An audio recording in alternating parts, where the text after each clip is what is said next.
All right. Welcome back, everyone. Welcome once more to Deadlands, Wayward Guns. Uh, I am gonna have us get right back into things in just a moment, but first, if you're new here and have never seen an episode of this, Deadlands is a tabletop RPG that mashes up all of the spaghetti western Wild West and antics that you could want with some creepy pasta, horror, gothic, terror, all of that goodness in a alt history, steampunk, weird west melange that is just chef's kiss to me, at least. Otherwise, I wouldn't have been spending over 10 years with this dang system at this point. But I'm just the Marshal. I only do so much. Let's introduce the cast while I have a couple bites of this delicious looking shrimp Alfredo. Let's start with Epitome. My mouth is also full of shrimp Alfredo. Hold on. Hi, I'm Epitome. You know what I'm going to say, you bitch? Get your flu shot. I play Ezra King. You might remember me as playing uh, Minghua Sutter, but right now I am Ezra. I do not stream, or at least not yet. All right. Next down the list, we have Hemlock. I am Hemlock Stone. I just made peace signs at the camera as if the camera was on. Um, Well, I mean, it was.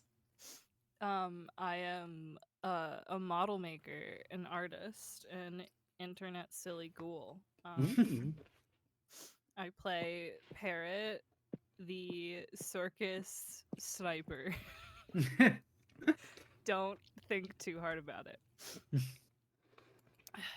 Enthusiast for it. getting bread. Mm-hmm. In game and out. Mm. Hey yo. And last but certainly not least, Obsidia. Hey everyone. I'm Cydia, my everybody's favorite Death Knight. I haven't been streaming lately because I had a minor mouth surgery. Um, and so it's been limiting my ability to be talking for several hours. But I normally stream on Mondays and Wednesdays.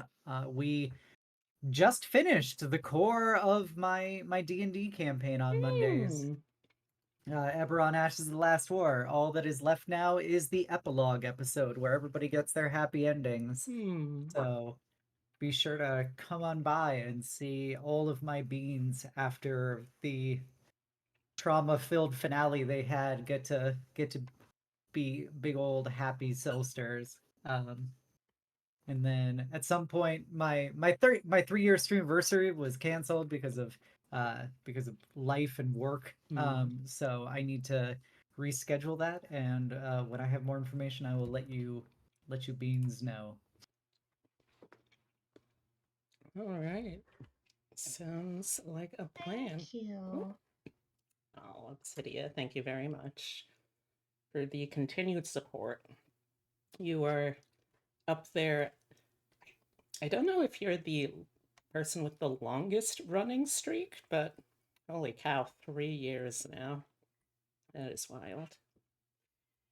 And if this is your first time here, hi, I'm Beatrix. I'm a taxidermy jackalope brought to life by the power of love and slightly mad science.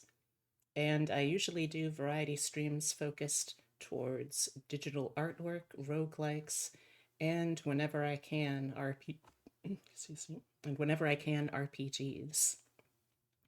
And I'm going to be playing everyone who is not one of these three characters. Our last session, the Wayward Guns arrived on their trip from Chicago down to St. Louis, Missouri, and found a booming, bustling metropolis. Well, a metropolis in progress. A work in progropolis or something. Sounds like foie gras. Foie gras. Along the way, Ezra made some new friends. Parrot got uncomfortably personal life lessons from a drunk. And Xenobia found perhaps a clue or two, or three even. Who am I to say? And we last left off with the introduction of a character that had started off secret for Ezra's backstory. And, well, is no easy way to say it, but his husband's a disembodied head. Actually, that was very easy. My mistake. Incredibly easy to say. But I think that is where we should probably start. So if I remember correctly, the last thing that happened was, I can explain! Maybe, kind of. I remember saying hello to your husband's head. Yes. Hello.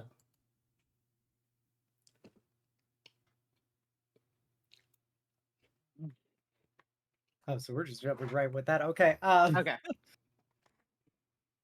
Uh, well, my little guinea pig, I'm sure that there is a bit of an introduction here. I don't want to be rude and presume. Yes, this is Dr. Ambrose King. My hold on, Totorono. My late, and he makes air quotes, husband. The rumors of my demise have been greatly exaggerated, I'm afraid. To be fair, I think they would believe you're dead than believe the current state you're in. I don't know. Not, I think I could make quite a compelling case. I mean, with these, yes, but you know my mother. Yes, unfortunately. Quite the harpy. Yes. Parrot turns to Zenobia. Is this the weirdest thing we've seen all month? It's like up there, but Let me have him turn to face the speaker. oh god, He's making eye contact. It's polite. there's something unsettling about that. I would say the fact that they are so jovially conversative is definitely a bit perplexing, but I guess I could respect that spirit, not letting disembodiment keeping them down.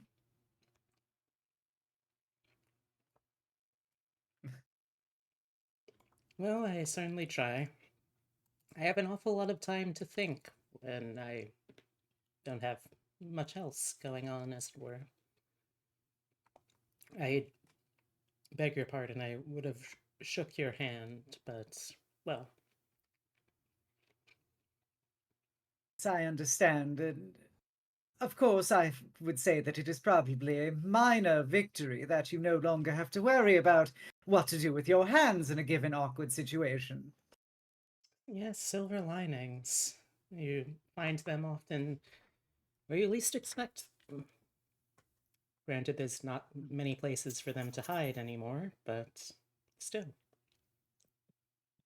Well, no offense, Dr. King, but I believe that your little guinea pig requires a bit more explanation as to this particular scenario. So it was about a month ago. Dr. King was in his laboratory. I was preparing lunch. he had been working on something to dissociate particles from oneself so that they may be transported and moved to another place. Transpositioner, as you would. Yes, an apportation machine.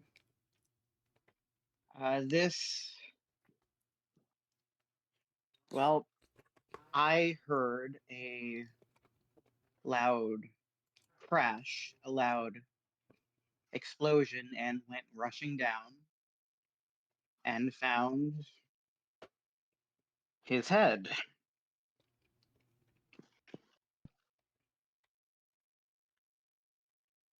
At first, I assumed, as most people would, that I am now a widower, and then he opened his eyes and talked.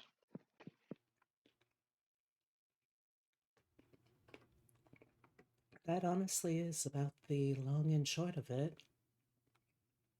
We know he still needs to breathe. We know he still needs to eat. But the food does not fall out from underneath. It is like it goes to wherever his body happens to be. Where does his body happen to be?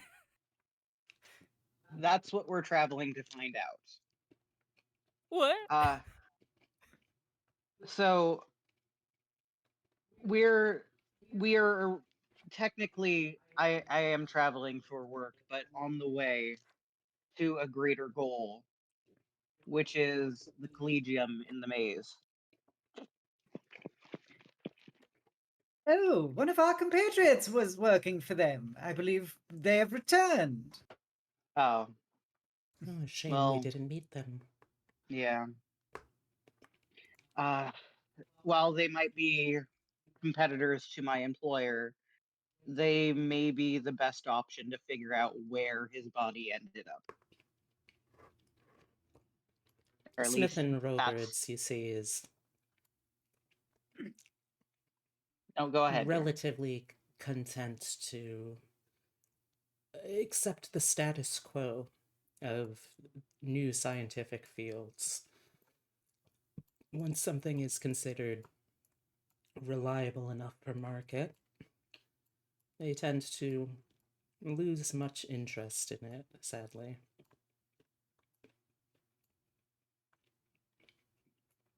Right.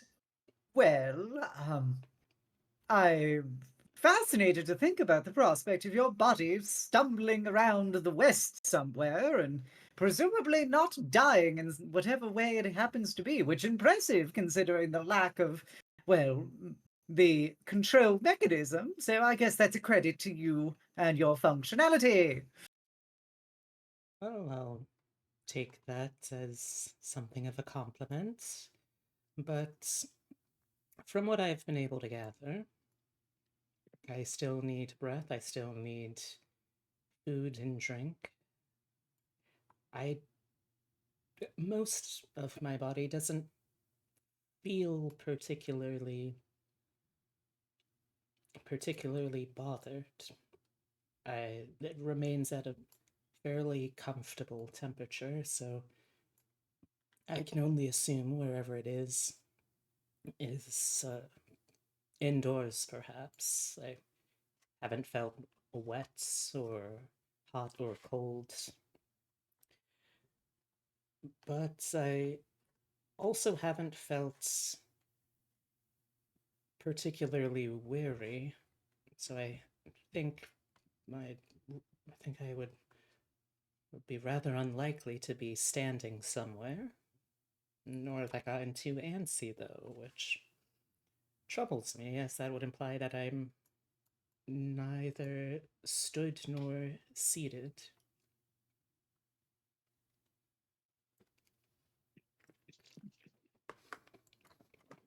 But that is as far as we know.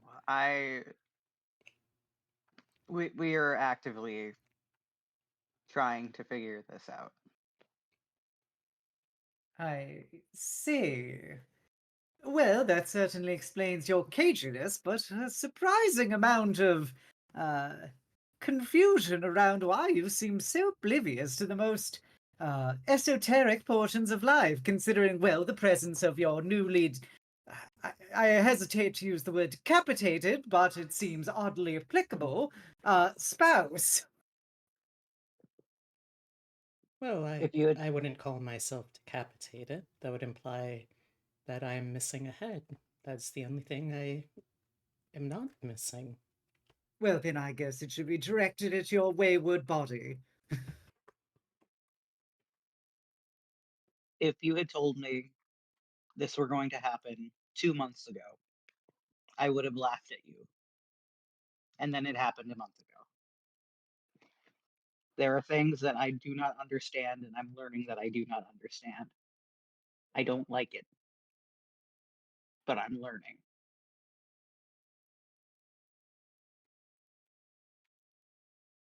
He's made remarkably good progress. I'm very pleased and proud of you. He's making like a 10-yard stare at this point. A stare of someone who used to have the doubting Thomas endurance and got it ripped out of him by force.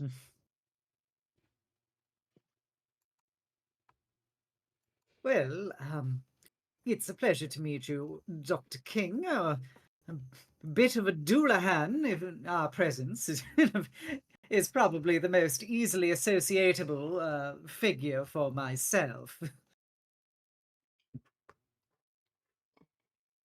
me see. Don't seem to have his character sheet here right now. He actually has a character sheet. Oh, yes, he is a character after all. He's quite the character. No. Alright, well, One can have hindrances without a body, Mhm. such Some would- as no body. Exactly. Some would say not having a body is quite the hindrance. See, we had to make it and then consider, okay, how does this change when he loses his body? Mm-hmm. Mm-hmm. It doesn't look like I have it saved on my phone, so It's okay. I'll. I gave it to you. Hmm. For those of you playing at home, I have been deboning a chicken this entire time, and Totoro sat on the chair next to me, is looking quite upset that I haven't given him any. I would too if I was the cat. If we get 20 subs within the next 30 minutes, I will feed the cat from the rotisserie chicken. I think you should use your new cat brush. I mean, I certainly can. Would be rather difficult to narrate, but I would still try. Epitome can describe it. Well,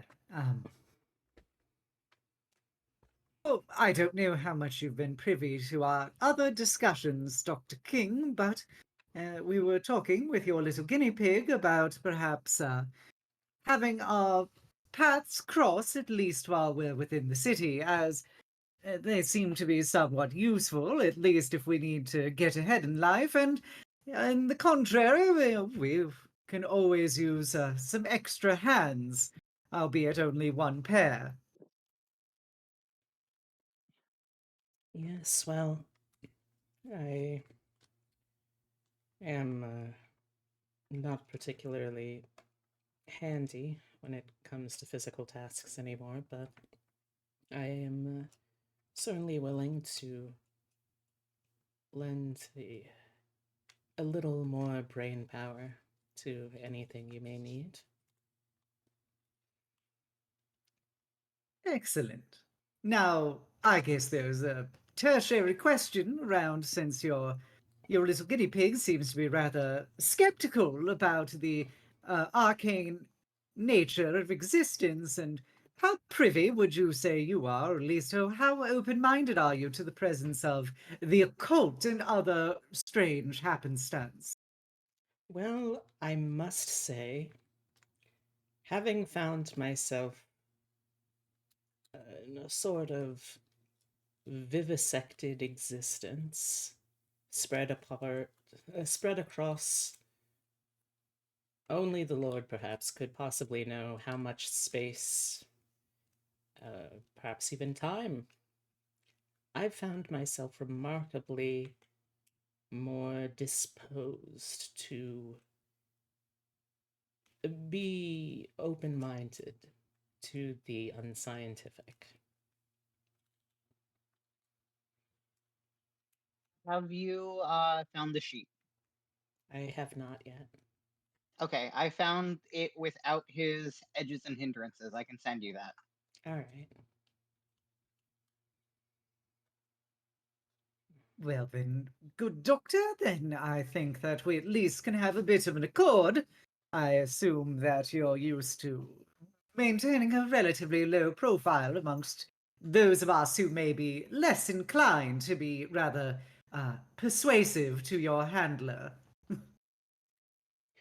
Yes, I Please feel don't I've call me done his handler. Well, you're the only pair of hands he has. That's fair. well. I can certainly admit that there's. Oh my god.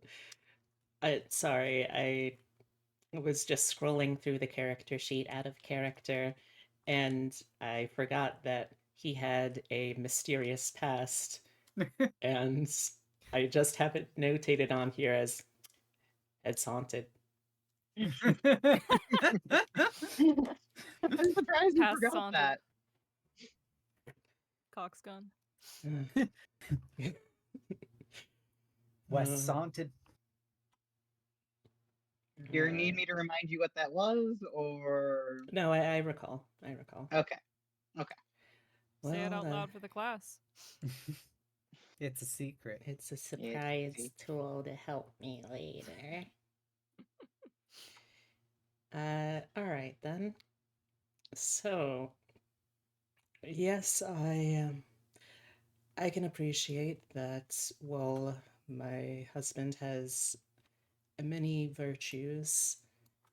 A silver tongue is not amongst them, though he does still try, and he has gotten rather good with his tongue, I must say. But that's neither Here. here nor there. I beg your pardon, dear, but this is the first time I've had a chance to speak with someone outside of your company for quite some time. Excuse me if I get a bit blue. Christ. Hmm. Right. Right, as fascinating as the intimacy logistics of this may be, um, I guess I could say that as long as we're in town, well, welcome aboard, Dr. King and little guinea pig. We were just heading off to go handle some matters that have been led my way that are befalling in this fair city.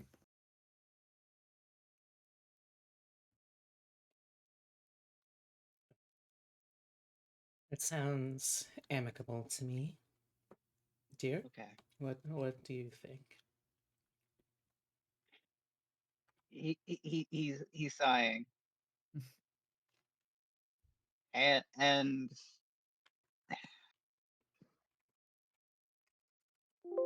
the job will have to wait. Well, I'm sure we can find time. We both know that the military submarine is perhaps not the best idea. I, I mean, come on. This man is trying to tell me that he'll be able to produce a, a craft that will be sustainable at any depth using titanium for the hull.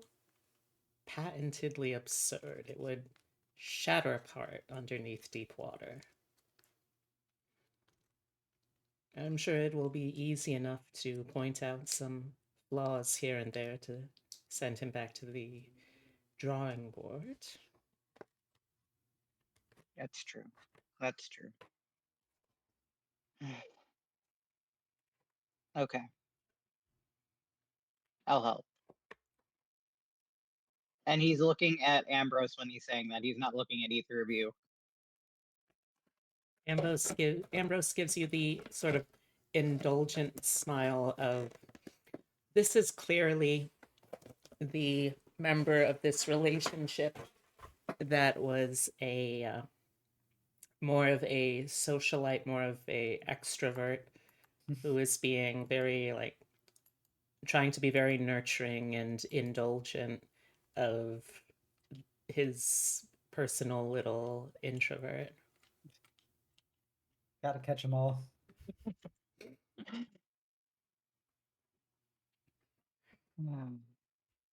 Right. Where do we start? Well, I happen to have a point of contact within the city, a Miss Swan. She seems to be intimately acquainted with the particular malaise which has descended upon it. She'll be able to... Malaise. Yes, there's a spiritual sickness that has infected the city, and I intend on stopping it.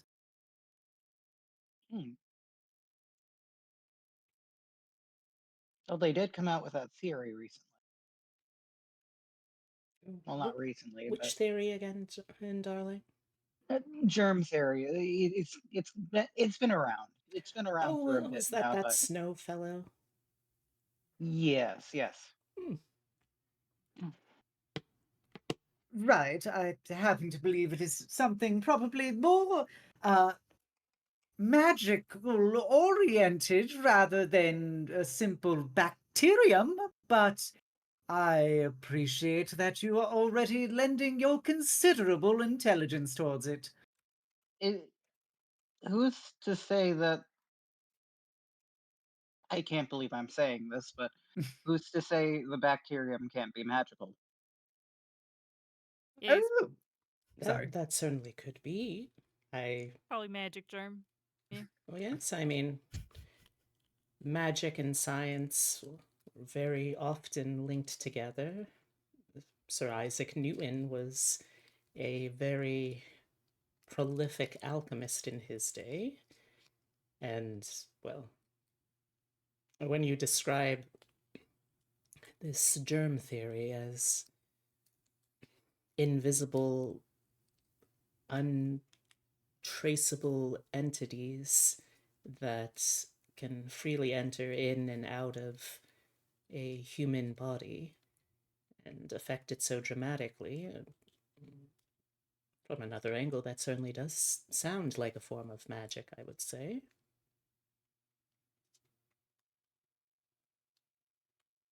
Well, then, I think then we will perhaps not have to take entirely off the table the prospect of mystical maladies coming from the common cold.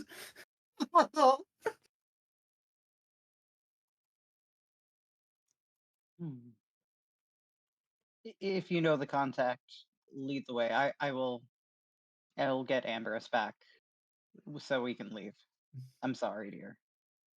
That's quite all right. I've been slowly gnawing ever so small eye holes in your satchel. I hope no one sees them. Does he say this out loud? The eye holes? I hope no Yeah. one sees the eye holes. Yes. If you like, I I can think cut also, open some eye holes for you. Oh no, that's quite all right. The exertion gives me something to focus on in the downtime, and has done wonders for helping me keep my sanity in this. I don't think it exaggeration to say a small living hell I've created for myself here. Man's got to keep busy. Also, the reason August has been quiet this whole time is the line about the tongue just clotheslined him, 3-hit combo directly to his throat, and he has just been that has been all he's been thinking about, trying to figure out, okay, what is going on here. All right. Well, as I guess you're having to deal with post-Icarus syndrome, I think we can proceed along. Yes, that sounds wonderful to me. Back in the bag I go. I'll see you for dinner, okay? Of course. All right. All right. So, how would you like to try and locate Miss Swan's estate? So yeah, I think this was addressed last time that I don't have a note about what was given to me about anything other than she was the point of contact. I felt like there was a mention that she ran some kind of shop here, but I didn't write it down. All right. So, we can ask around, I think, for this. Um, Streetwise. yes, pretty much. Anyone who wants to try and ask around about a Miss Swan from from the context of being a associate of the circle, you can probably safely call her something of an eccentric, sight unseen. So, if you would like to make streetwise rolls for asking around about this hot piece of gossip. Yep, I got a 0. Let me try. Unfortunate. Would you like to spend anything? Y'all are No, I always have a welcome. -4. I don't have streetwise. Oh, fair. You could I'll have take a a point. 6. All right, all right. What is Streetwise in? Smarts, I believe. That's Yes. that's where we're working from at this point. Update on the boy. He's zooming. Oh no. Wow, Whoa. Parrot. Holy! Incredible. It turns Okay. out the circus performer, street child, kind of knows her way around streets. Who knew? I love looking at the breakdown that Roll20 tries to give me on how I got that, and it makes no fucking sense. Oh, it's baffling for sure. So you got a 23 on a d12. You had to have aced at least once. Yeah. I mean, I could One say would that assume. literally about anything. But, all right. So you ask around. This is still at the hotel. You're maybe a couple of blocks from. Oh, let me see. I took the name down. Yes, the Maloney boarding house. So you ask around. You know, there's other people who are staying at the boarding house. You're able to find people willing to chat here and there, and eventually, what you get is swan. Oh yes, I think I think there was a swan. I I remember I remember a few months, maybe a year back, there was a big to do about Miss Swan. Well, Miss Swan Senior. There was a change of estate ownership in a will.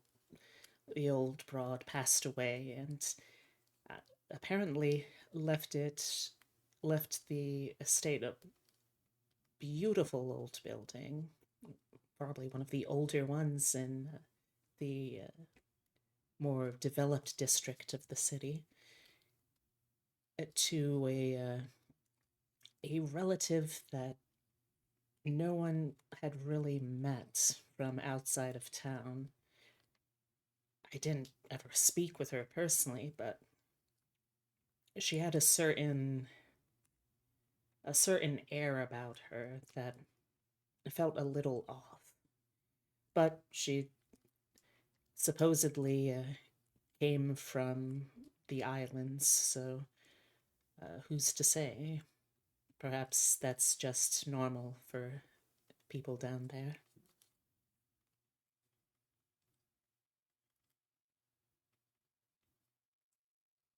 But yes, if I recall the old estate, if you follow the street here, make sure that you don't get in the way of the trolley tracks there. Then take a left. And they're giving you directions, but you do now have directions to find the Swan Estate. Excellent. Thank you, Wonderful. Parrot. All right. Yeah, unless there is anything you would like to do before then, I'll let y'all lead the way.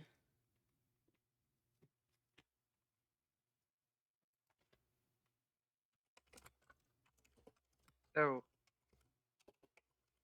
he's gonna walk a little bit behind Zenobia next to Parrot. So, so is she actually mourning, or is she just like this? I don't know. She's like this all the time, but I haven't known her too long. And you already trust her? I, what makes you think that? What have I done?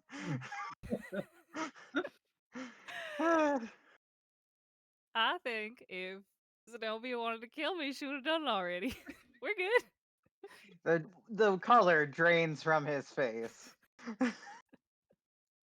I think there's, while this is going on, to August sort of leans over to Zenobia.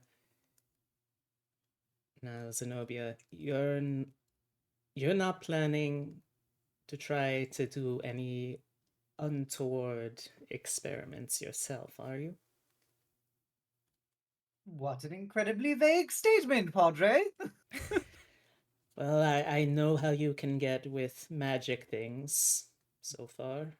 I saw the weird people that you worked with in Chicago. You I like to wouldn't think be that trying. I'm open-minded and progressive. Oh, no. I wouldn't mean to suggest otherwise. More worried you perhaps might be too open-minded to ideas regarding learning more about our new accomplice. Is that the right word in English? Como se dice? Companion, that was the one. I simply find them incredibly fascinating, and I like to know who I'm working with. As long as they behave themselves and give me no reason to question them, then I think this could be the beginning of a beautiful friendship. Is that truthful? Yep. Oh. I'm not lying. I'm happy to use them. All right. I mean, if that's truthful for Zenobia, no need for me to lie, or a roll to make. No need Yeah, for me to make you roll to lie. Okay, there it's we literally just saying, like, yeah, they seem useful, and as long as they don't give me a reason to doubt their usefulness or their motivations, then sure, we can all play nice together. go. All right. And this Phil said, besides, if I was going to kill them, I would have done it already. Can I hear this? Yes. So much. She didn't mean that. Just hollering over from one group to the other. That was a funny joke. his grip tightens on the bag. She'll turn back and be like, yes, clearly in jest. As she gives you that big smile as her eyes narrow in that very predatory cat way. I'm going to die. I'm going to die. We're all gonna die someday. Thumbs up.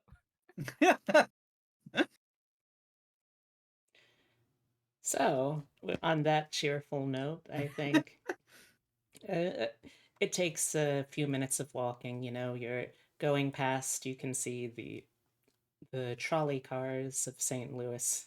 St. Louis, famous for its trolley cars. Uh, Going past, and you can hear as you are passing the sort of central developed part of the city, off in the distance, the roar of the crowd at the St. Louis Brown Stockings baseball team's exhibition match. And you eventually arrive at a old brick building. It It's behind a gate. There is a uh, loosely tended to landscape, which is to say, mostly undeveloped, unmanicured landscaping. The building itself is evocative of a early Victorian era manor. Got a lot of spires, dark brickwork. Not the biggest home, probably, that you could imagine, but certainly grand enough to be considered a small mansion, a manor, perhaps. And you can see on the fence, the gateway between the joining sides of the fence, there is a nameplate that simply reads Swan. There is a lock which is currently unlocked, and you got free access up until the front door, presumably. So do what you will. Yep. I'll enter and go to the front door and knock on the door. All right. You wait a few minutes. It is a rather large house, after all. It takes a bit to get from here to there. While you are doing that, could I please have. Yeah, let's call this a cognition roll from Okay. everyone at the door. Coming. Cognition. 5, 6, 7. I got a 5, Parrot got a 7, Ezra got a 6. All right. We all notice right. stuff. And We have things. eyes, peepers, if you true. will. You're very good at noticing stuff. You're very good at noticing stuff, and don't let anyone tell you otherwise.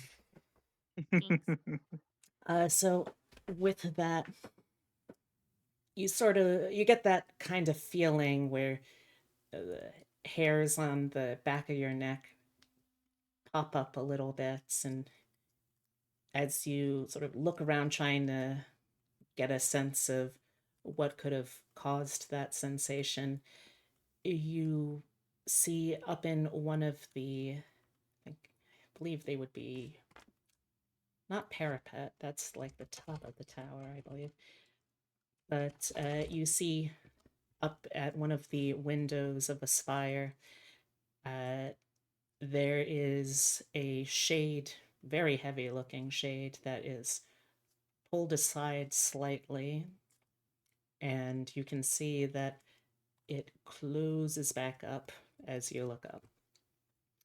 And finally, there is a returning the attention to the door, there is a answer. The door swings slowly open here, and there is a relatively young man, maybe 30s or so. You're not entirely sure. You're not entirely sure whereabouts they're from. It's a very kind of worldly look, I suppose. You look generically white. Well, I mean, I'm trying to remember. No, I think historically, at this point, people from like the Mediterranean weren't considered white. So, like, probably not white You're by generically 19th olive. century standards. Olive the other folk. He's dressed fairly well to do. He's got shirt, surcoats, a day coat over that, dressed the part of someone working at a well-to-do household like this. But that also doesn't exactly hide the fact that he's kind of jacked. Like, unreasonably jacked for someone who's household staff in a quiet manor in St. Louis. Finally, he answers, "Yes. Can I help you?" Pleasure. My name is Xenobia Whatley, and I'm here to see your mistress. Horticultural specialists are my associates and I, with specializing in the nature of roses and their thorns. I see. And these are all of your associates? Correct. They're excellent troubleshooters who handle most issues when they arise with excellent skill and discretion. Very well, very well. Yes, I suppose you might be the bunch she spoke of. Please, come in. And he widens the door and beckons you into the entry hall, the vestibule of the house. Wait here just a moment. I will fetch the mistress of the house. And he starts heading upstairs, and you are left alone inside this home. You notice off the bat, fairly dim in here, largely being illuminated by gaslight. Oh no, we're being gaslit. There are a very heavy embroidered shades and curtains over the windows, but there's also this gleaming geometric pattern that's been worked into the wall work. You take a closer look, and it looks a little like some sort of seashell. It has that kind of opalescent quality to the pattern. You can see there is a central staircase that leads upwards, several doors off to the side. There is a sitting, there is sitting space. There is a waiting couch here. There is a collection of calling cards that others have left. And you can see there is also a large window, internal window, that is to say, from one room to another, that you can see into something of a study or a study or a lounge of some kind. Is there anything anyone wants to do while you're waiting?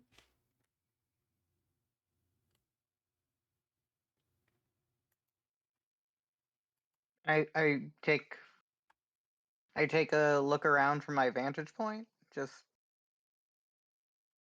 looking All at. right. Anything in particular you're looking for or looking at? No, just I'm I don't want to say I'm used to high society because that's a little much, but this is a lot more of his field than like he was expecting. Back alleys and dark rooms and like black candles everywhere. But no. You know what? Give me that search roll. Okay. I hate that you asked me to give you that search roll. All right, what was that? That What is was a that? 6. I've gotten 6 3 times in a row. It's a sign. Of what? Huh. Okay. A number greater than 5 and less than 7. You should roll better.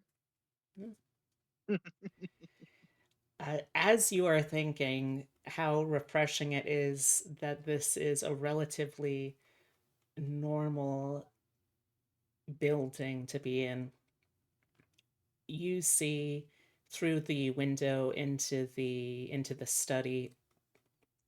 You notice what you at first took to be a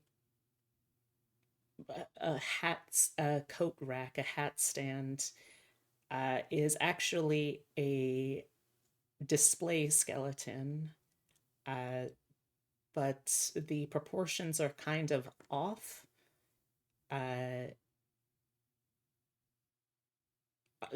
Those legs are way too long, and the ratio of the arms to the body is completely off, and you're fairly certain that fingers are not supposed to be quite that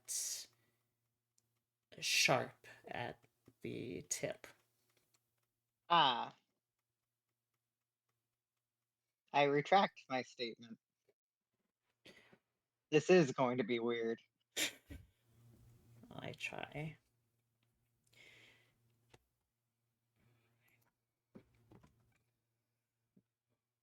Let me see. Do I have any good background music for this?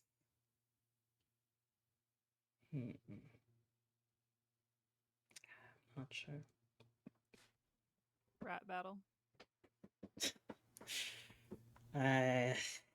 There's a time and a place for rat battle, I'm afraid.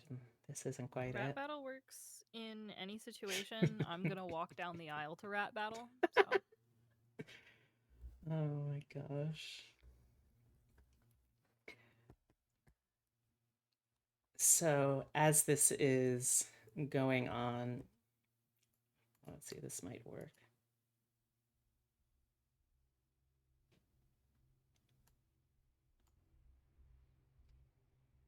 Don't know if that's coming through. Oh, that's very faint.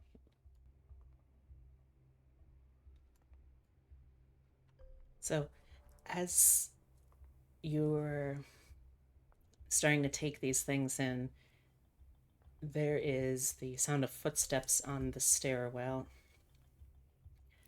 as the receiving manservant returns. Very well. the lady of the house has confirmed your open invitation. She is waiting in the library, if you'll follow me. And he starts leading the way through one of the doors connecting to the entry hall here. Inside the library is well, it's a library. I don't know how to describe that in strange, wondrous ways for you all. It's an awful lot of books. It's the sort that has near floor to ceiling, and the ceiling is probably a good 14 or so feet up of shelf space. There's a sliding ladder. You can see off to another side, there's comfortable reading chairs, which look to be of varying degrees of disuse. And there is just visible over piles of aged yellowed paper and books. There is a woman sat at a desk. She's relatively young looking, but she perhaps hasn't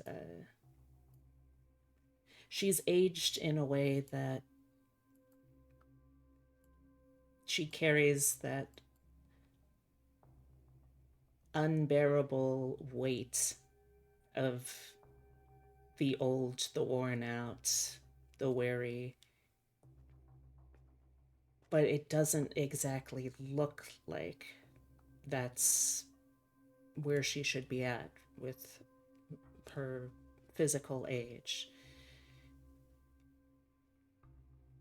She is currently wearing a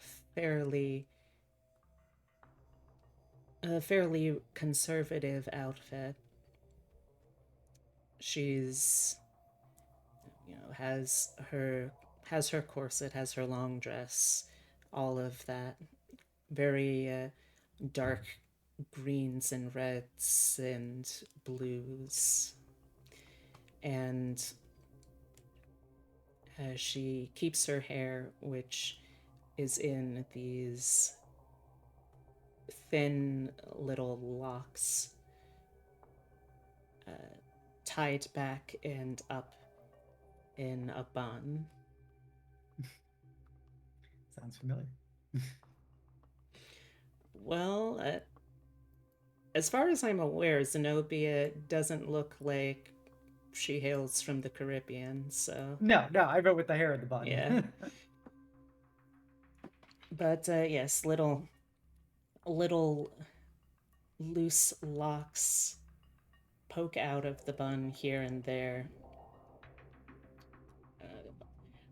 Almost looking a little like inverted roots trying to find claim in soil, or branches seeking the sun.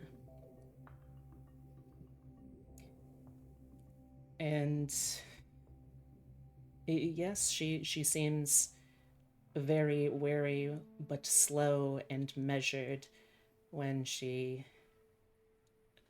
sets aside the work she was doing to slowly stand up with the aid of her cane to look at all of you.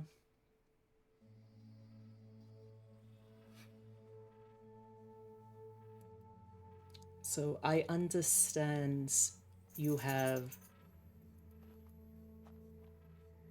acquaintances in the Circle of Thorns. That would be an accurate portrayal. I see.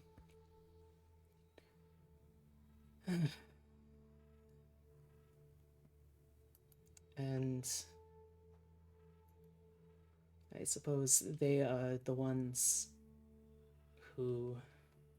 You are the ones who they have sent in response to my request for assistance. Yes, I happened to find myself in the city, and I could not resist the opportunity to be able to lend you my assistance. Yes, well, I find myself very invested in seeing things kept safe in the city from forces that many do not quite understand. I suppose I'm something of a scholar myself, but I'm afraid my condition leaves me ill suited to study in the field. I'm very grateful that you have been volunteered for such importance, potentially life saving research. But first, though, is anyone thirsty? You must have come a fair distance. Something to drink? Eat? Anything? I'm quite all right. Thank you. I appreciate the offer.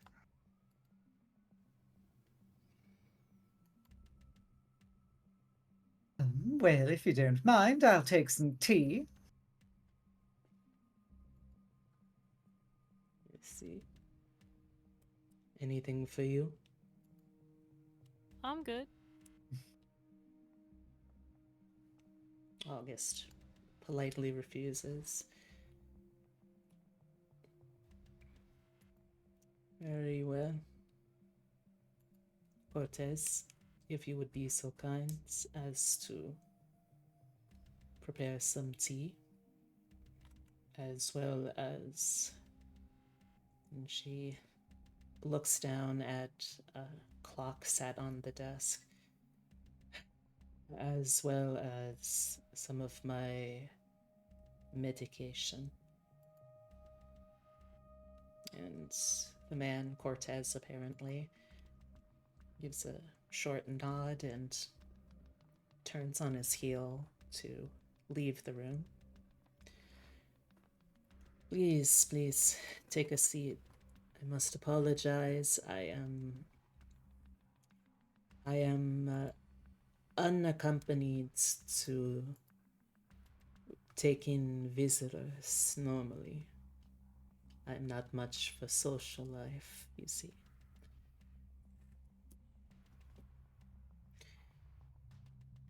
Oh, well, thank you for offering. I'll gladly take it. Xenobia will gladly take a seat. If there's a seat that's big enough to fit both me and my condenser, I will take it. Otherwise, I think I have to stand. Well, unaccustomed? Instead of unaccompanied. Oh, did I say she's unaccustomed to No, being. you meant to say unaccustomed. Uh, Instead, you said unaccompanied. It's ah, not quite the applicable word. ah, stream's ruined. All right, well, let me give my cast a chance to plug themselves. All right, but no, let's continue from there. Um, I was informed that you had limitation on performing physical tasks, but perhaps you could go into greater detail as to your limitations so I can know the full picture as to what we happen to find ourselves engaged with.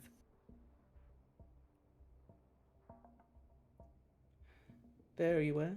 I find it admirable to make sure you are well appraised of a situation. I I will say though that I would prefer not to get uh, too much in detail about my personal uh, state of health. My Understood. my condition aside, I am something of a scholar of the occult, and I usually find that I am able to seek assistance from contractors.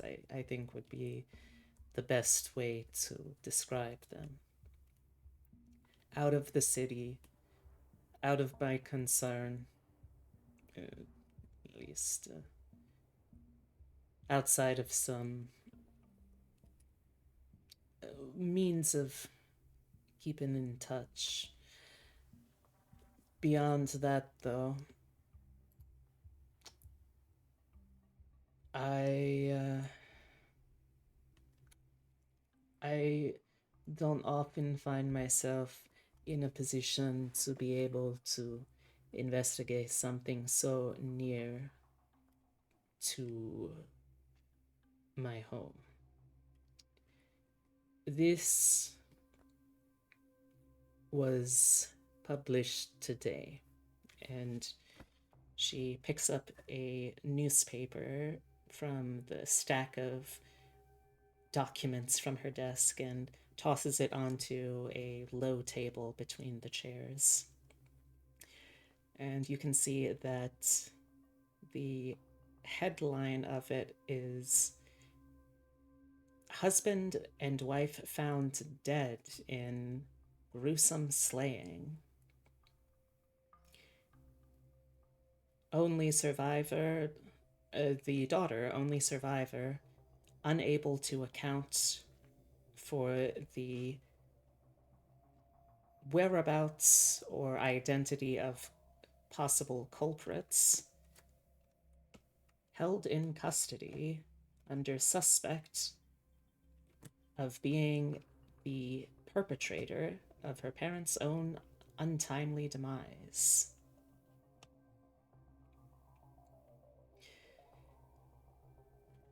Well, well, that's something.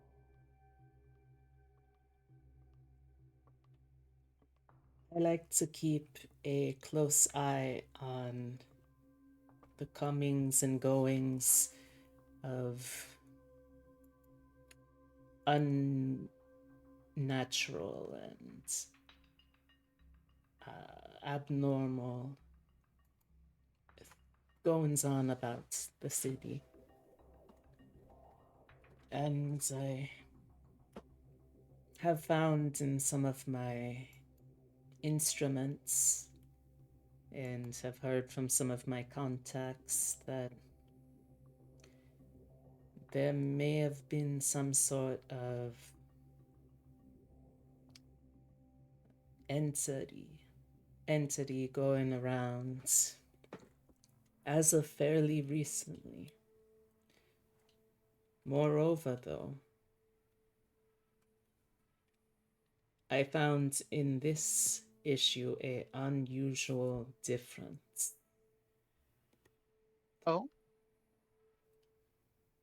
She throws a second newspaper on the table, and for anyone who wants to take a closer look at it, you can give me a search roll. Sir Troll, Sir Troll. Will I roll a 6? Hopefully not. Can we also take a brief break? I needed to take some meds. Oh, and sure. Ooh, turkey. use the bathroom. Absolutely. We can take a few minutes here, chat. All right, I'll be right back. If you are out there in viewer lands and you also need to hydrate, eat something, take your pills, get up, stretch, use the little cryptids room. We're gonna take a quick, let's say 5-minute break. We'll be back around 7:25 EST. Well, I'll still be here, but if anyone needs to step away, consider this an intermission. I've got cookies and milk now. Ooh, fancy. I'd clean up after my dinner, but my cat that never gives me attention laid down on my lap. Oh, you've been chosen. Community pee time, yes. Go piss, girl.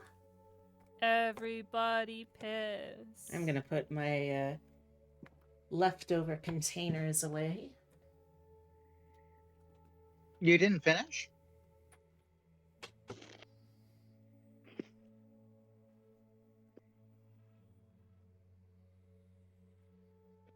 Yeah, I'll get my chewing ASMR.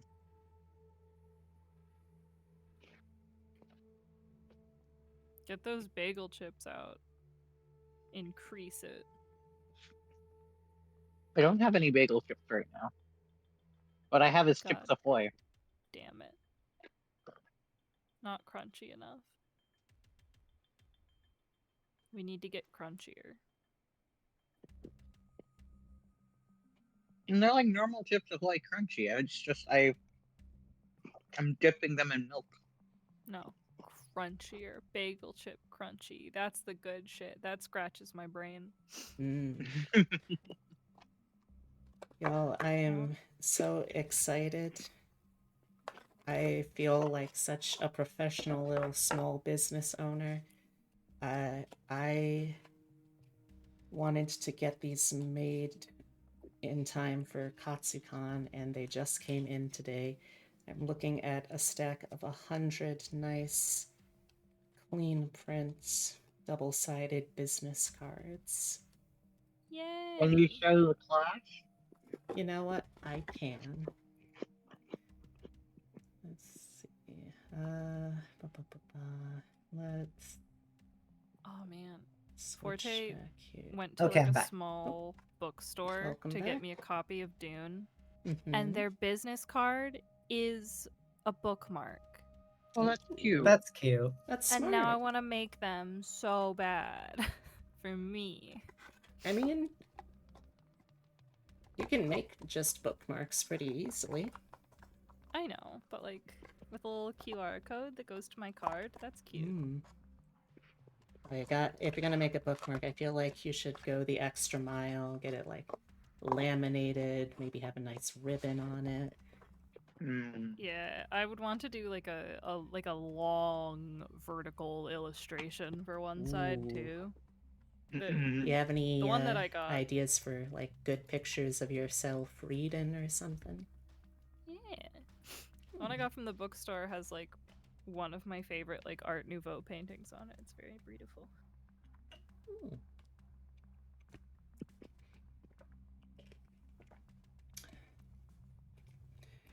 Well, I already said that we would be back at 7:25, so we still got a couple more minutes. Oh, here is something that I can show off.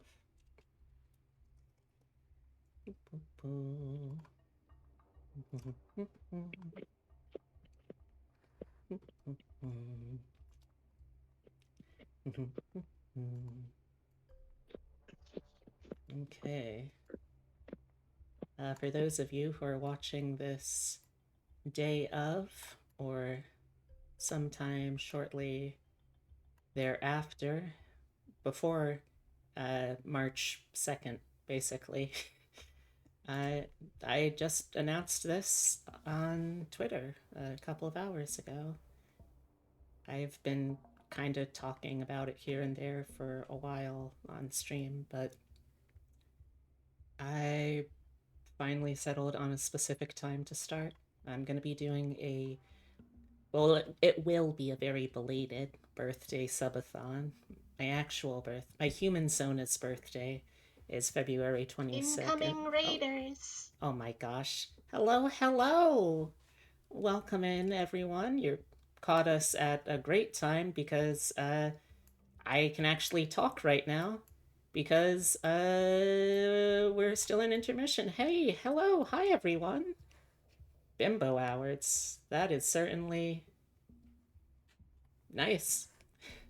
Well, hello everyone. If you're new here, hi, my name is Beatrix.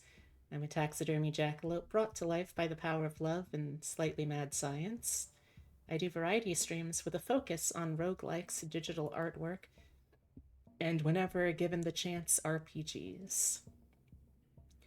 So, I am tonight joined by my wonderful cast of players, Epitome, Hemlock, and Obsidia. You can check out more info for them with that little command there. And we're playing Deadlands, which is a horror, supernatural, Wild West, Weird West, alt history game.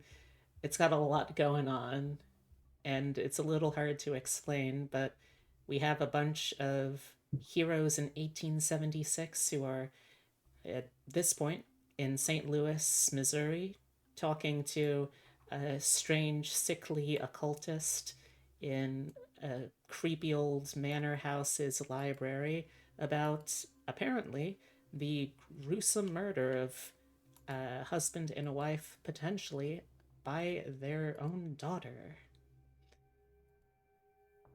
And also, since we were just on intermission, I was announcing, hey, I have a big event coming up now, March 2nd, 12 p.m. EST. It's my very belated birthday subathon.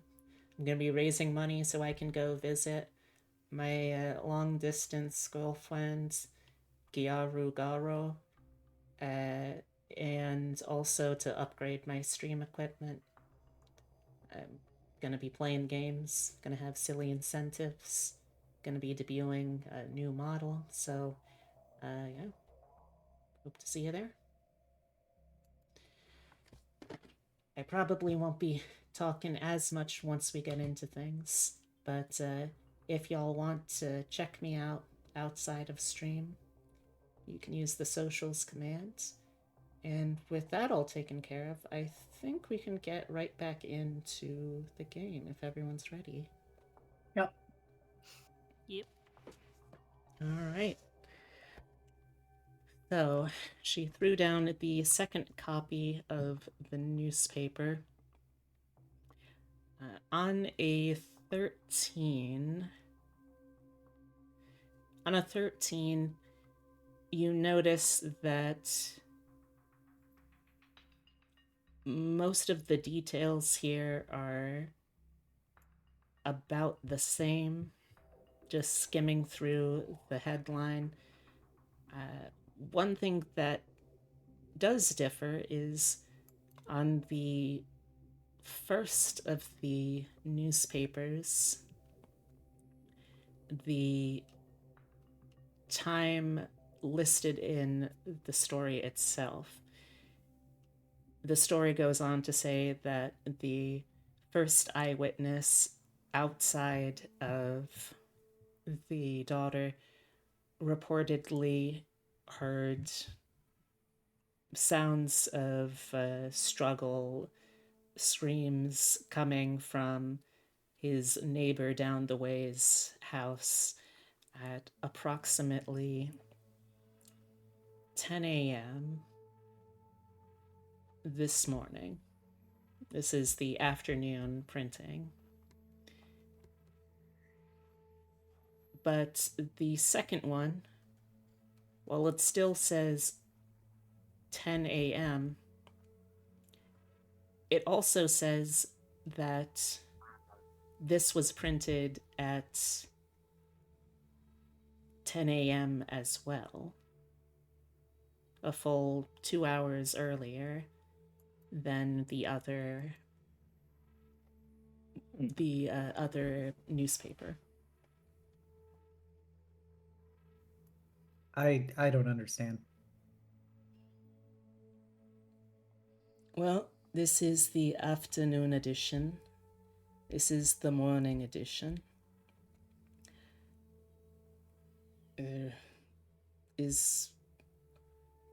I figured it was simply an error that I had got in my paper, but when I looked around for another newspaper copy to confirm the indiscrepancy, there wasn't a morning edition printed today. I can't find any other copy of this version of today's paper.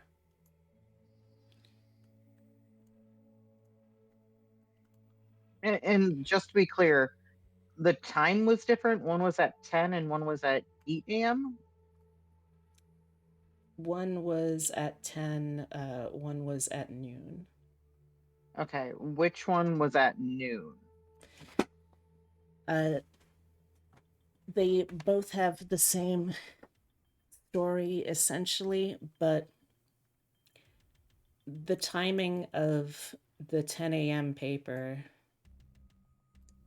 according to the people who responded to the reports of the incident,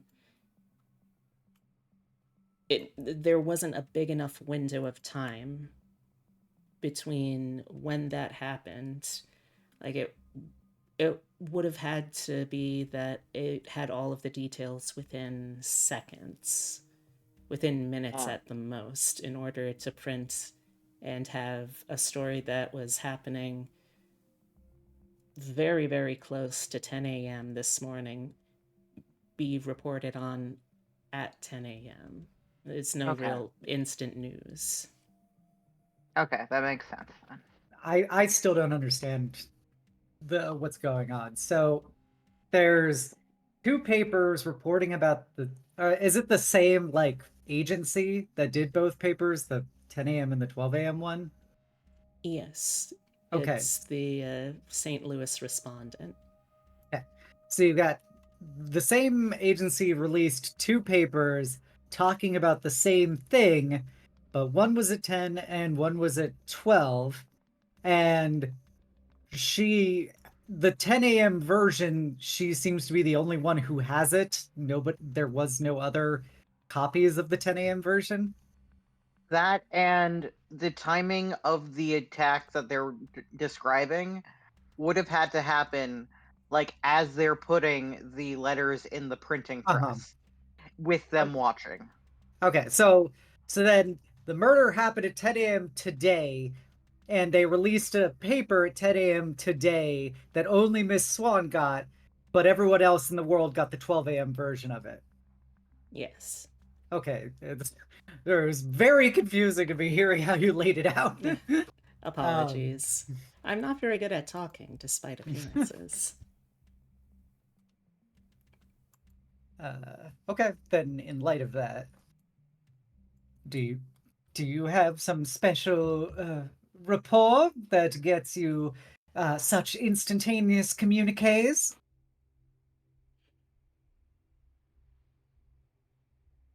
No, I can't say I do. There's one reporter that I have had the misfortune of knowing, and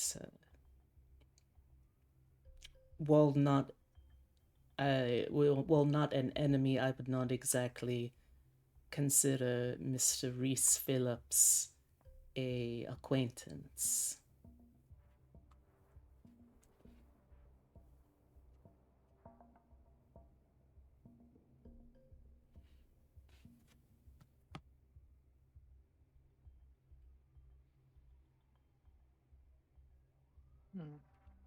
Someone or something had to have known about this ahead of time for that story to be printed. I need assistance in figuring out what exactly it is. Has there been any history of this particular publication releasing these, should I say, rare releases that then get subsequently corrected for the general audience? They will sometimes release early editions, yes, but never with such a small target audience.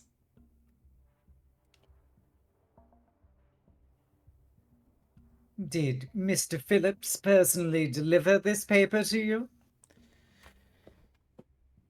I can't say that I'm fully aware. When Cortez went out this morning, he was the one who found it at the doorstep.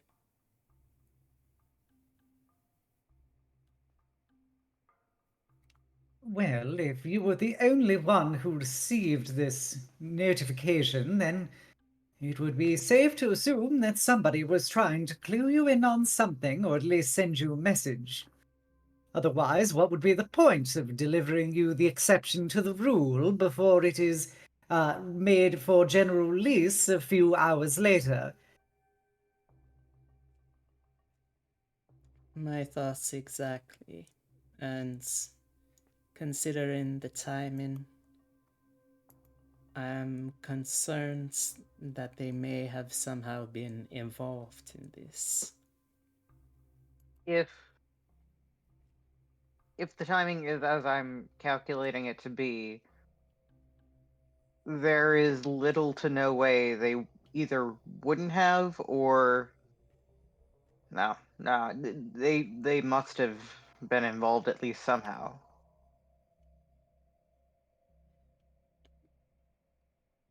It's sorry. still a fairly fresh report, and I can try and pull some strings to get an audience with someone held in the jail, but need to have some information from the scene of the crime before I can justify putting my neck out there. At this point, also, Cortez has returned here. You've got your tea, and you can see that there is this kind of syrupy red tincture mixed in with water that she's, with a grimace, drinking down.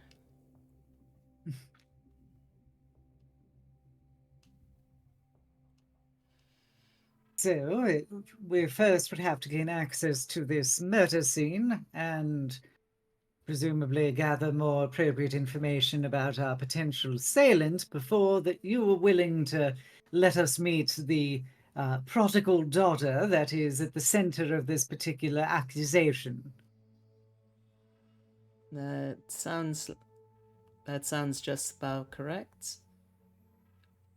I am not a woman who appreciates seeing a miscarriage of justice, and I was hoping that before I extend any assistance that we can first confirm the degree of involvement that the that the young Miss had, young Miss McDowell had in the incident.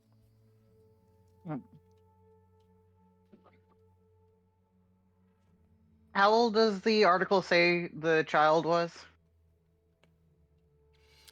Was it daughter, not as a child?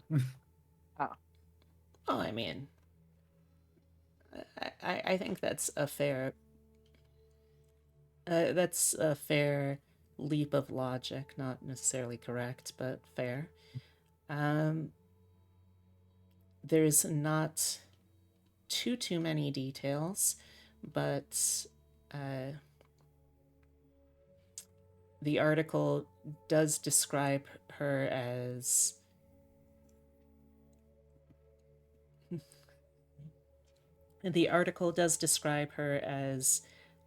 a young lady who is still living with her parents, which in this day and age you would know either means that she's young enough to still be growing, or it means that she is actively looking around and hasn't found a partner.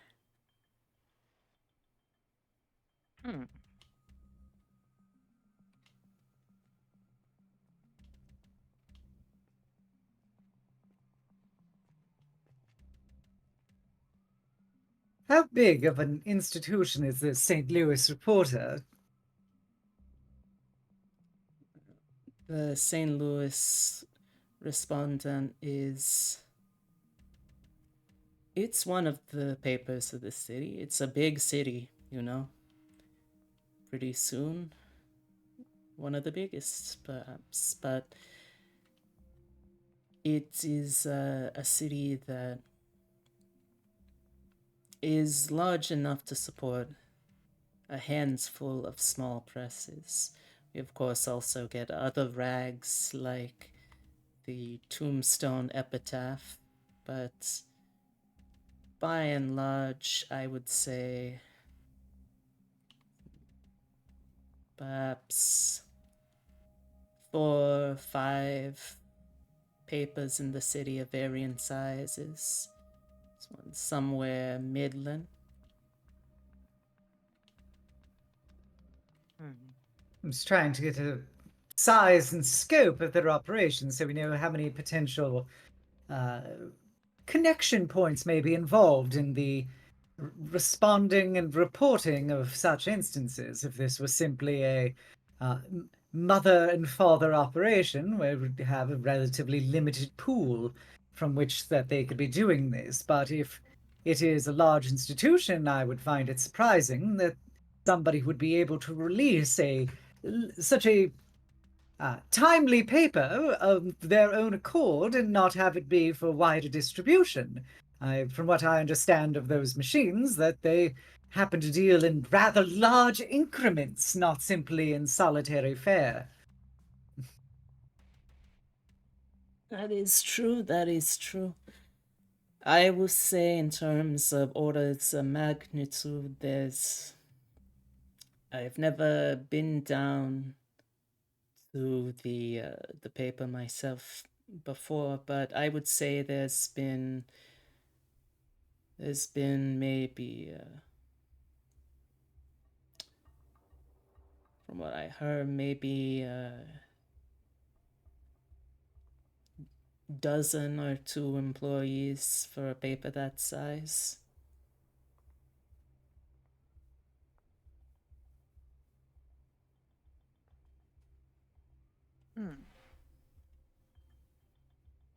Not the largest by any stretch, but large enough to still be able to outprint a couple of the papers in town.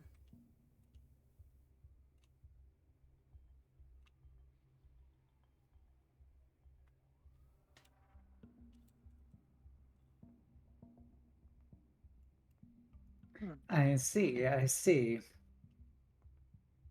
Well, is there any additional information you can give us to help point us in the right direction? Well, I took the initiative to work out the specific address. It's in one of the hillier parts of the city, near the outer fringes of it. And she provides you the address. You can make it there fairly easy within hour, half hour, by foot anyway. Uh, small place. McDowell's weren't exactly big to do.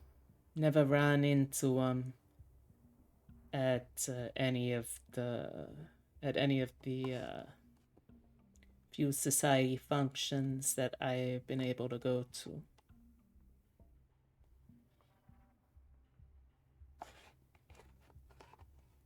So they are a society, at least. Okay. All right. Has there been other killings like this? Well, a city this size, sure, there's violence here and there. There's occasional murder, but it's been fairly quiet recently, as far as I can tell. At least in as much as before the activity, my means of detection come by.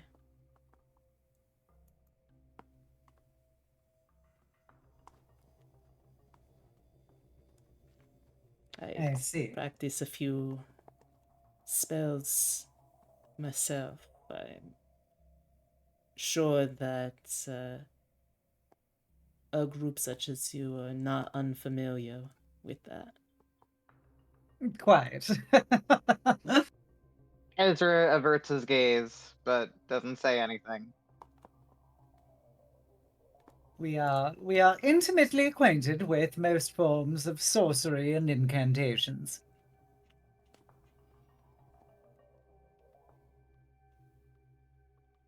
Well, anything else I can provide you with right now? And she takes another unenthused, slow sip.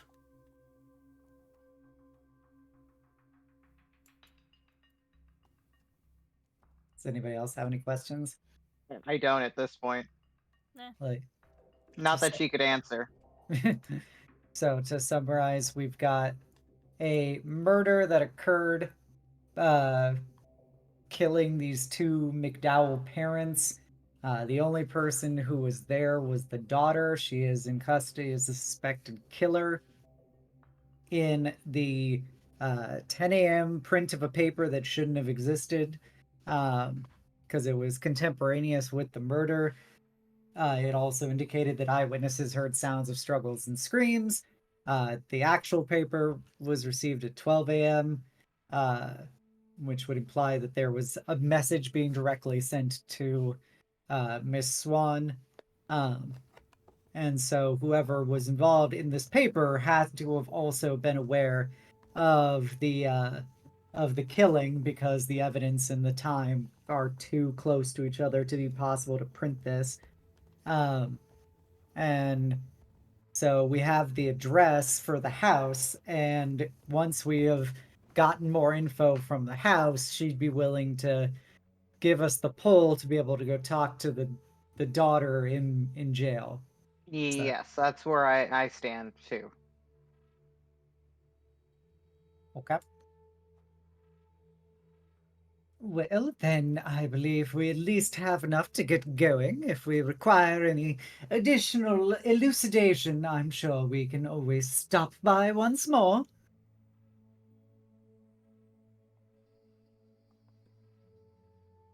All right. I'll make sure that Cortez gives you the uh,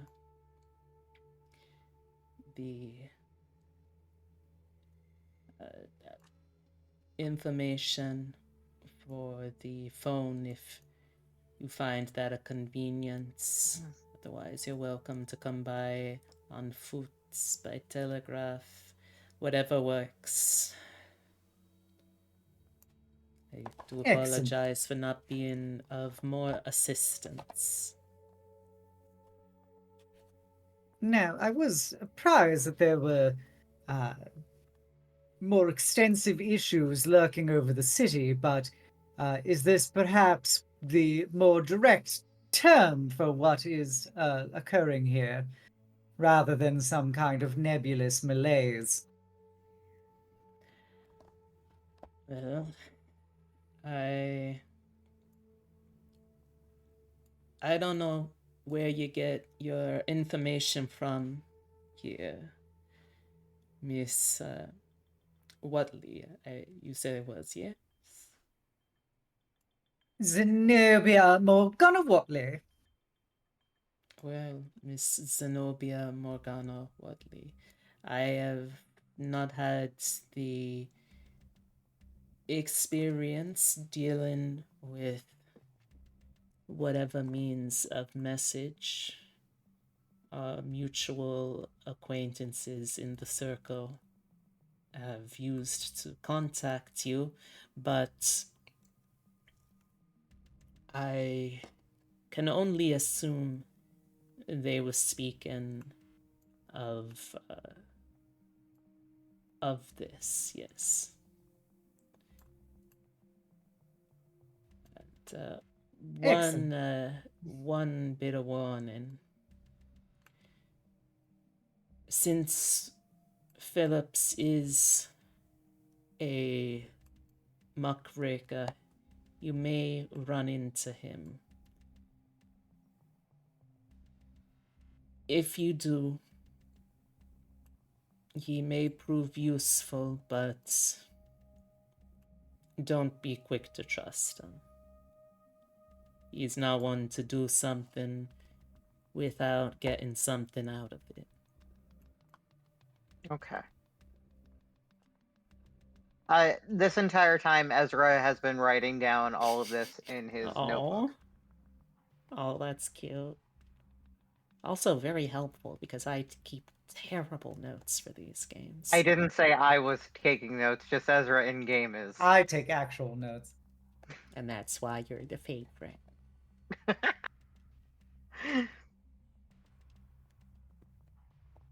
Can I also just say I'd love to have like a soundboard push button of just random different ways that Zenobia says her name with all the different inflections.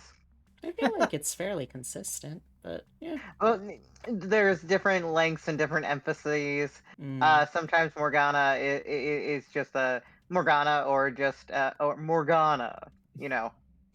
It's very Full Metal Alchemist. Oh, if anyone wants to go back through the backlog to make a Xenobia Morgana Whatley compilation, I will personally reward you with a cash prize of $5. Wow. I know. First come, first serve. Very well. But yes, anything else you wanted to take care of while you were at the Swan Estate? Yeah, I just found out about this today, so I don't know what else we might need from the Swan Estate.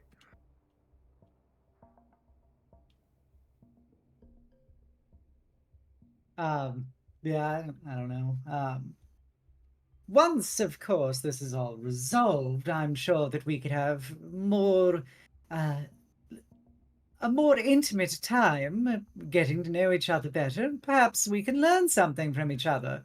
I see you have quite extensive library, and I would love to just take a look at it. Yes, well, I like to collect things that might be a little dangerous in the wrong situation. I can allow accompanied viewing of some of this, but I have been twice bitten, thrice shy when it comes to dealing with others hungry for occult information. Well, I can assure you that I am perfectly responsible and hardly dangerous at all. I, Ezra uh cannot keep a straight face at that. I'm sorry, Zenobia. His face betrays him. He cannot keep a straight face. She doesn't notice. She's too busy smiling. Just shooting a glance back and forth between the two, like, are you sure? Are you sure? I've only known Xenobia for 20 minutes, and already I think she's gonna kill me. Oh, gosh. Yes, well, we'll see. We will see. And we can just hand wave the time traveling there, unless people have like a burning desire to do some character scenes. As of right now, I'm happy with the scenes we've had. I can't really add much more other than she really thinks she's safe. She thinks she's a sane person. Mm. Is that to Parrot? Yes.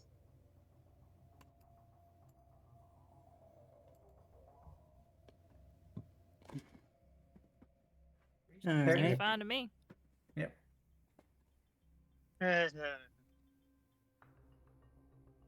All right. Well, arriving on the other side of town, there is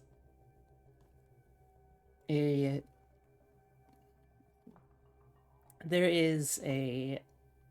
heavy activity that has descended upon this small, scattered in population neighborhood.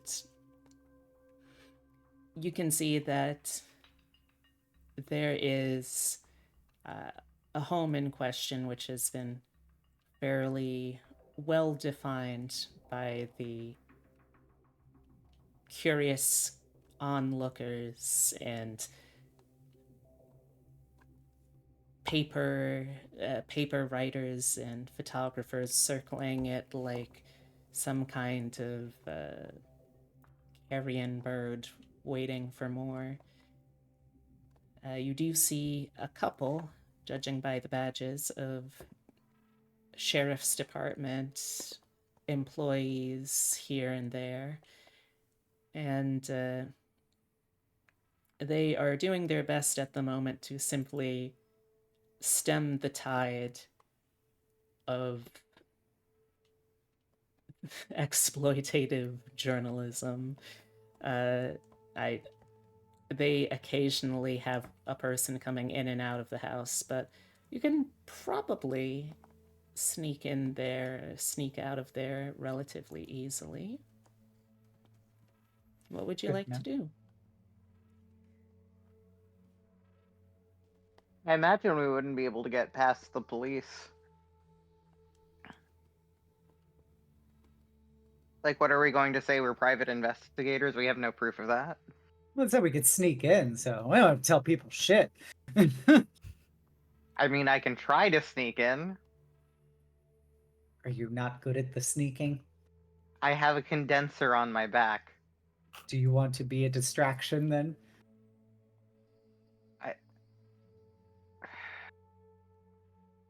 Let me see what my sneak is. Hold on. Let Let me at least see what it is. Okay.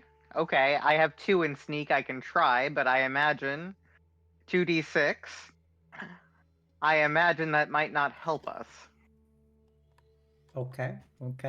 So before anyone rolls, I am going to say that with the bulk of the sheriff's department just trying to keep curious bystanders from getting closer, let's set it at target number 7 to bypass their notice. You can also try to create diversions or do something else to make that lower, or use a different roll altogether.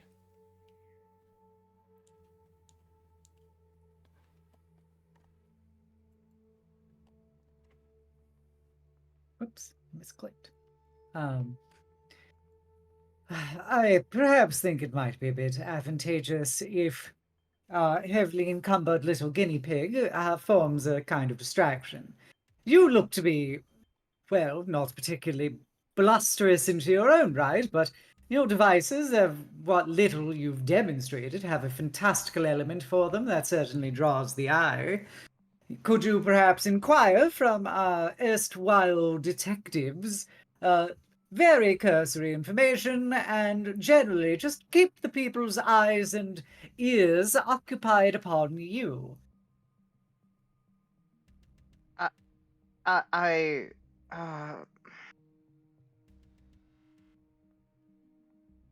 I'm not good at this. But are you better?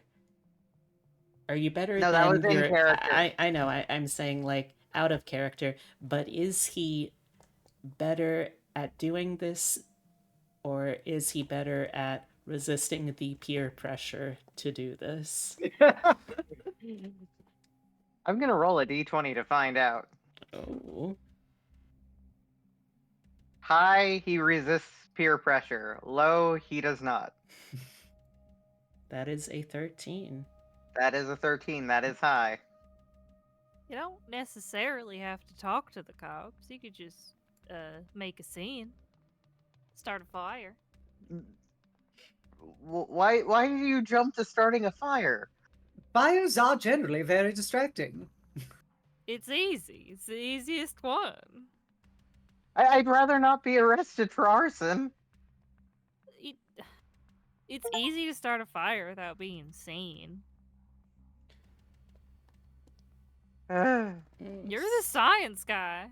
Some of the time, No, you would be his surprised husband is how the science difficult. guy. Hey, now I'm sure he's a perfectly good science guy as well. August standing up for his bathroom buddy. Bathroom buddy.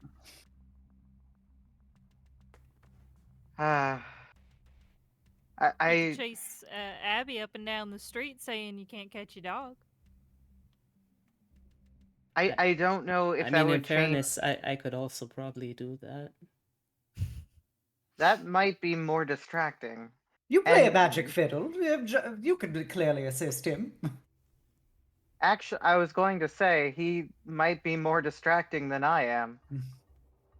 I just didn't know how much we could actually use August for anything, considering he's not actually real.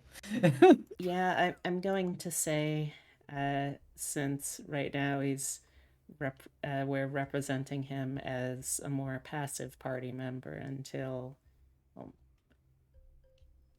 I'm not sure when until. Hopefully, You should not. probably toss his legend ship back into the pool. Oh God, he still had that. Yeah. But yes, it seems that dear Aramis is last going to be occupied.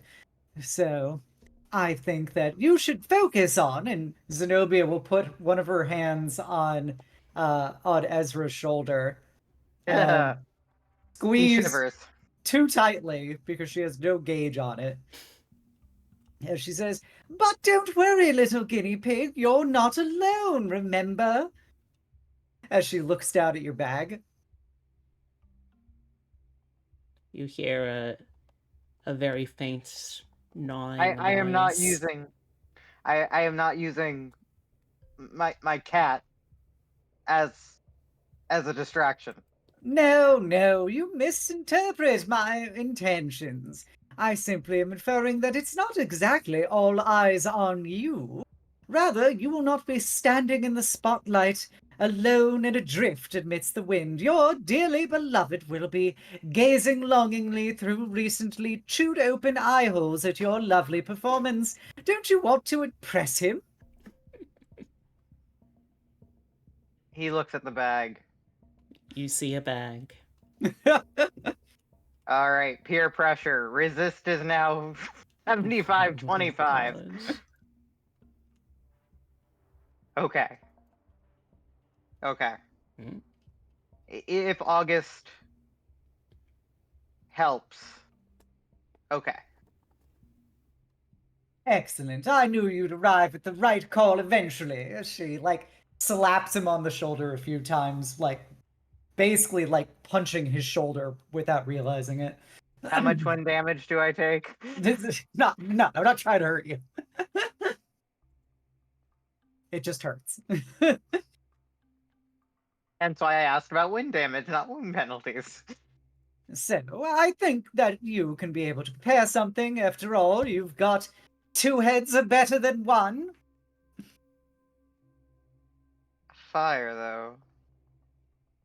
What are the other buildings like around this one?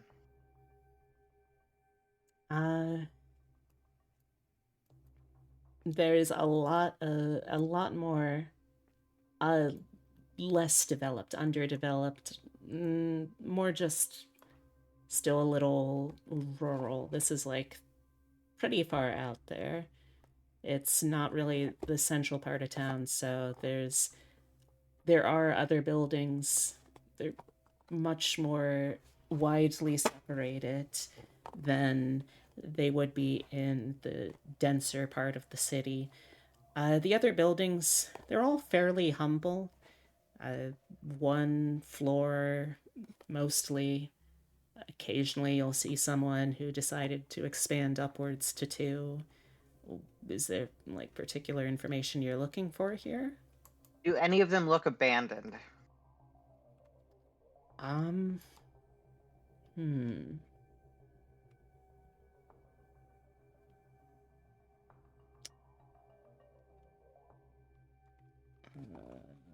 You know what? Let me make a luck roll.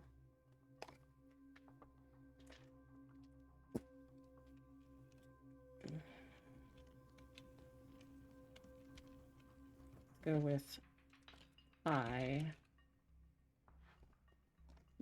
for good results. Okay.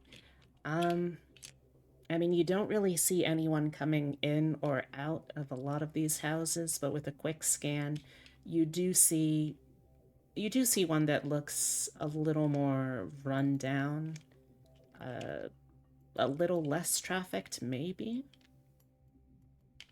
Okay. I'd like to take a look at that one. Okay. How do you mean by taking a look?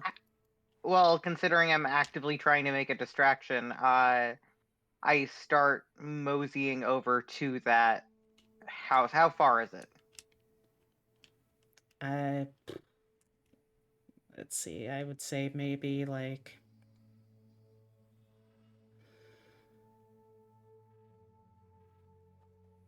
maybe like 30 or 40 yards out. Okay. Okay, far enough, but close enough to be seen. Okay. Alright, I'm gonna make my way over to the house. Okay. It's the outside of a house. Is there anyone inside? Can I tell? You know what? Give me sure. Give me a cognition roll. Okay. Let's see what that was. 7. You don't immediately see anyone. Does the house still look at least not totally lived in? Yes. Okay. I don't even know where he's going with this. This is interesting to find out.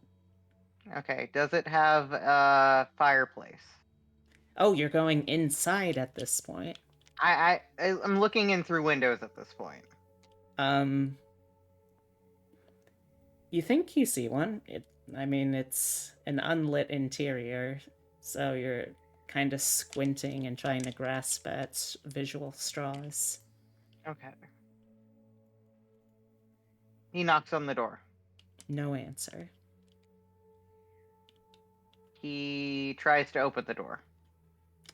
The door is locked, but the lock feels rusty, kind of worn out.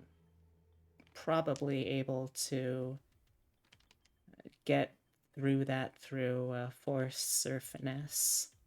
Alright, I am going to tinker a little. Okay. See if I can get that open. Do you have lock picking? I don't have lockpicking, I have tinkering though. I'll allow that with the associated. Oh wait, no, I penalty. do have lockpicking. Oh, then yes, you can use that. Oh shit. Forgot I gave him the lockpicking. All Oh, right. and that's actually not bad. Yeah, it's a fairly easy lock to pick. So yeah, you are able to jimmy it open fairly easily. You take a furtive look around, and it doesn't look like there's anyone else that saw you. Okay. I'd like to go inside. Okay. Sneaking inside, it looks like this is a home that has been fairly disused for a while. There is a lot of things just lying about. You can see the dust floating through the air. And as you continue through the house, you see, as you are creeping through, give me another cognition.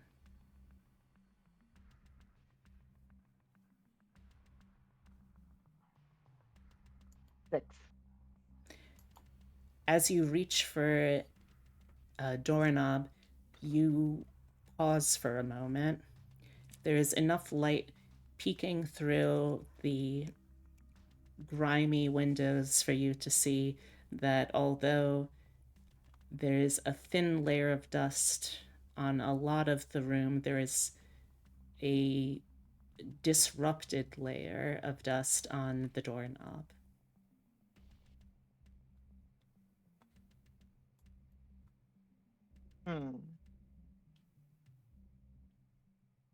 I open the door.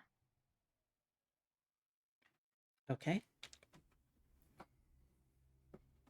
You open the door, and at this point, the branch of the house seems to be where there were bedrooms. There's one bedroom that is, well, several bedrooms on this side of the house, really, that are facing towards the McDowell house. And you can hear a clicking noise. Sort of like a... I think you would be familiar with this. It sounds like the clicking and mechanical moving parts of a flash powder going off. Oh. Get a picture of ya. Oh. I don't like this. You hear this, to be clear. You I know. don't see any flash.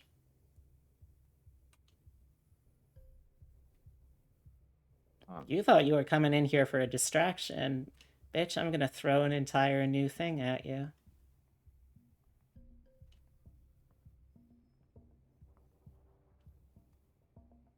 Now, I said I wanted August to be with me. Can I send him back to get the others? Probably for the best. I'm not very sneaky on this legs. And he hobbles back. Okay.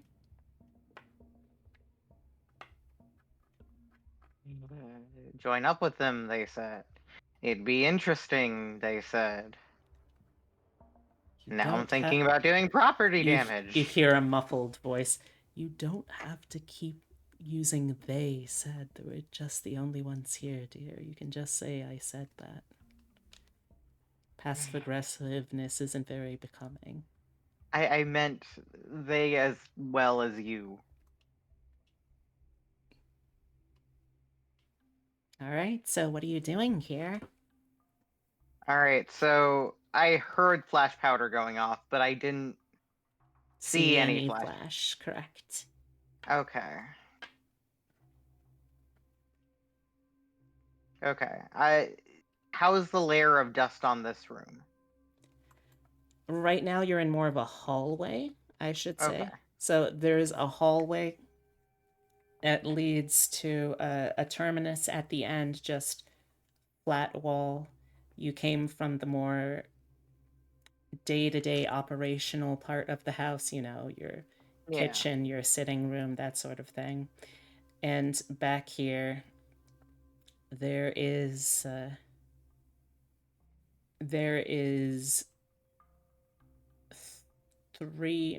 2 doors on the hallway on the left, 1 door on the right. What does it sound like the flash powder came from any one of the doors? Would it be from the hallway? It sounds like it came from behind one of the doors. Okay. Probably on the left, if you had to guess. Okay. Mm-hmm.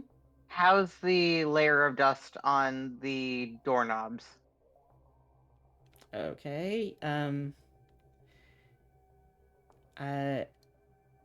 There is a disturbed layer of dust on both doorknobs on the left. And on the right? No, undisturbed. Okay. I open the first one on my left. You open it up and you see that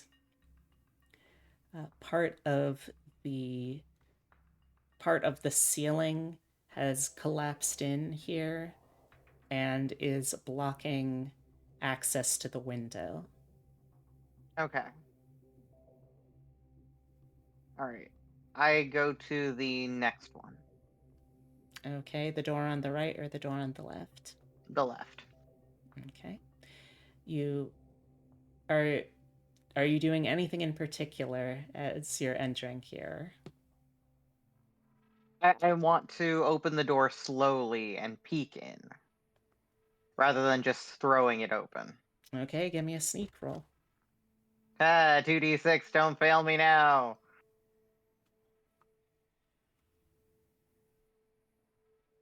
$2d6. Okay. Any fool can sneak. He's really a Renaissance man, this Ezra. I mean, he does have a lot of skills. It's just a lot of his stats aren't very good for them. Let me roll here.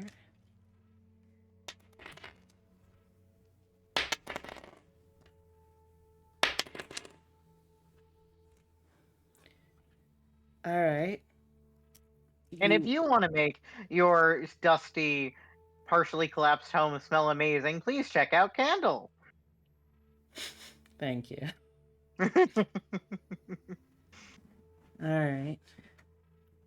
So you open the door, and the camera cuts back to the others outside.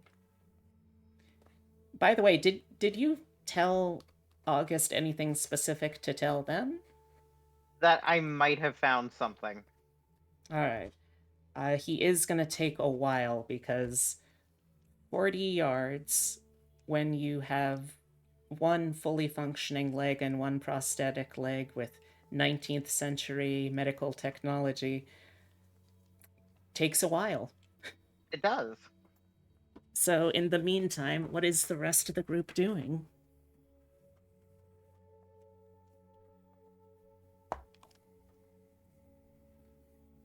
Scoping it out, I guess. Yeah, case in the place, I guess.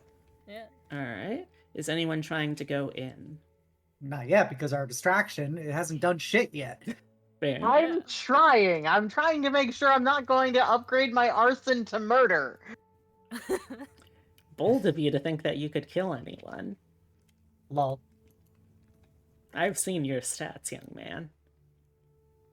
Yeah, we've been waiting for some kind of signal that has not arrived, so we've just been looking around. Give me a cognition roll, you two. Okay. I would love to. I see. I got a 12. You I do. don't. You do.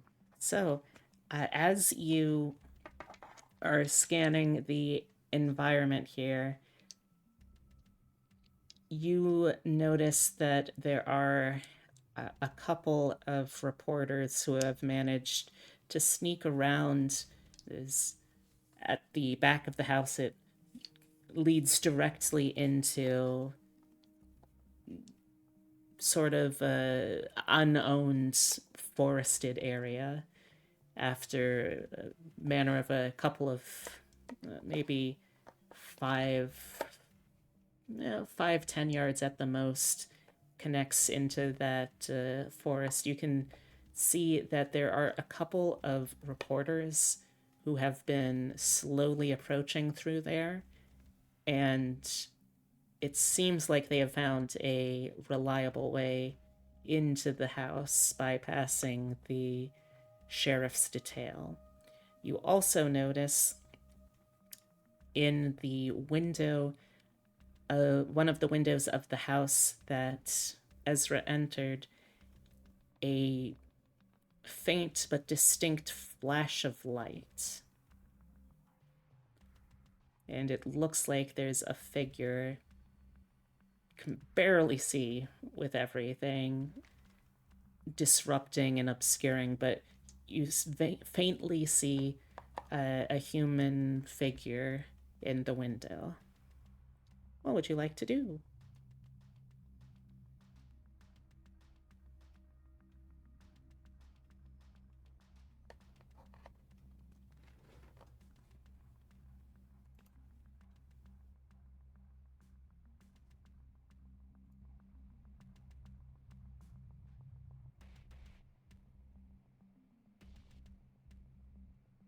Well, do you think we should go see what our little guinea pig is up to, or should we trust him and proceed into this forest after these ne'er-do-well reporters?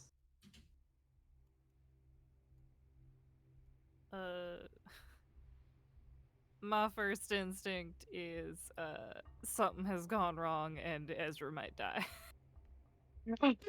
Oh, you care about me. How unfortunate. I truly expected more from him. Really? You've been calling him a guinea pig. Well, yes, but he seemed to be in good company. He had a doctor with him. I assumed between the two of them, they at least had enough brains and prowess to overcome most problems.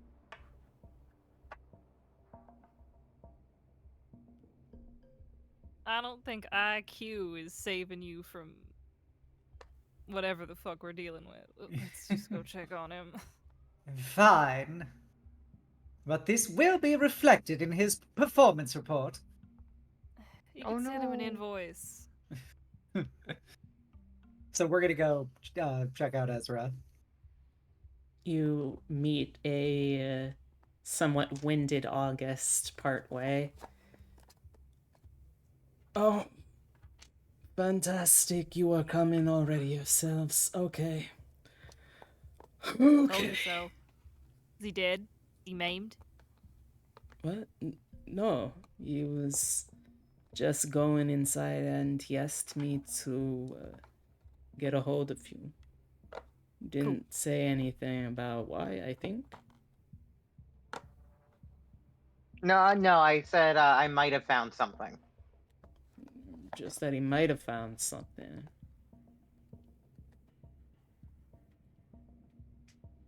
Okay. Alright, so they head in and we'll cut back again here. So, Ezra, you are slowly entering in here, and as you do so, two things happen at once.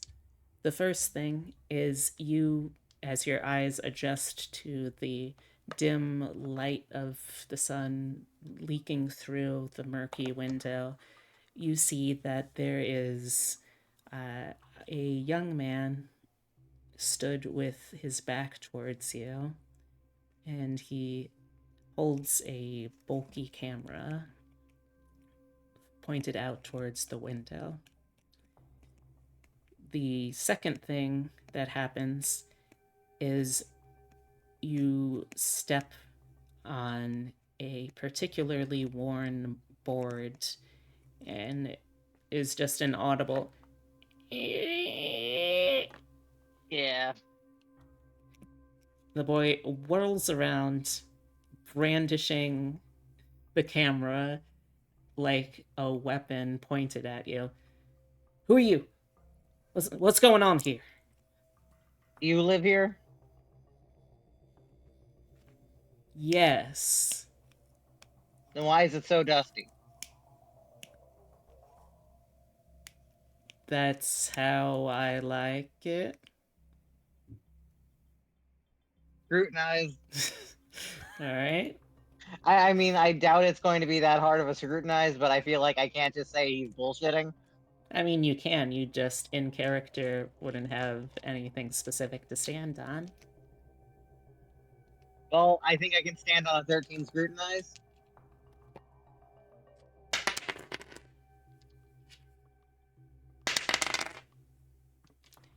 I doubt it. That's a closer roll than I would have thought. That was a 10 to your 13.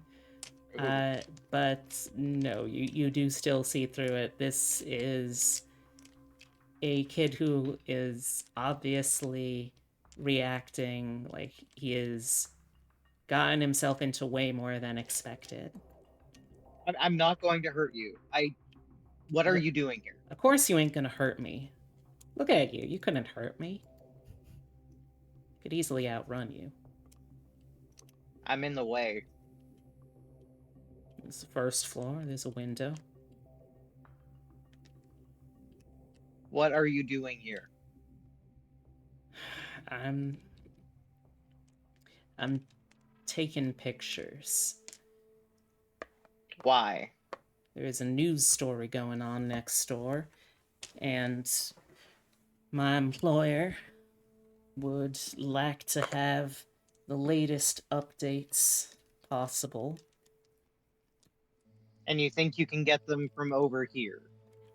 I'm thinking there's an angle from here that I can see into the back sitting room windows of the McDowell's place. Is this camera Smith and Robart's camera? No. it's a fairly nice camera, but it doesn't look like a new science camera. So the zoom probably isn't great. Probably not. Yeah. Son, you aren't going to be able to get that good of a definition through all of that grime with that camera. That's why I cleaned it. See, there's a slightly less smudged circle. No, this won't work. Look, I've got to do this. I owe her that much at least. Who do you owe? And as he says that, how does the rest of the posse enter in here? My gun is drawn. This rifle is out. I will have my knife, my ritual dagger, like behind my back as I sneak up. All right. Are you making any attempt at stealth or Yeah, I'm gonna try and stealth. Parrot? I don't know what bullshit Parrot Ezra's got him into. Isn't really like stealth thing per se. She's like she's not trying to make noise, but it's a Ezra found something. Ezra's not sneaky at all. I think I'm good to enter this building. I got a 4, so Normally. I'm also not sneaking well. So, as you're asking who do you owe, you hear an almighty stomping as your friends rush in, guns drawn, knife behind her back, and as you turn to see that, you hear a brief, "Oh shit!" and then a smashing of glass as you reel back and you see a large hole through the window. Did he just There's get our shot? distraction. He jumped. Oh, He did say he could do it. He did. He saw the non-Chekhovian gun and he decided, all right, I've got this Chekhov's gun. I'm gonna fire it. I'm out of here. Do we Fuck hear this the shit, I'm out. Do we hear the police Um, respond in any way? I mean, with the sunlight streaming in through this smashed window, you can see a couple of things. Firstly, looking directly down, you see the young man looking very upset at the damaged camera that also got smashed up when he jumped through the window. And then he looks back up to see you looking through and he's like, "Oh, fuck!" And he is just hightailing it out towards the tree line. You do also see that the crash has gotten the attention of the sheriff's department. You see several of them, and also some of the looky-loos, some of the reporters now, their attention turned to the side of the house of which the window you are stood in front of is. for the I'm record, standing. I I was never thought we should listening. have helped Ezra. In this case, this is what you can see. Like, it's a fairly dark interior. They probably can't really see any detail in here, but with the sunlight out there, you can see enough to see this. Okay.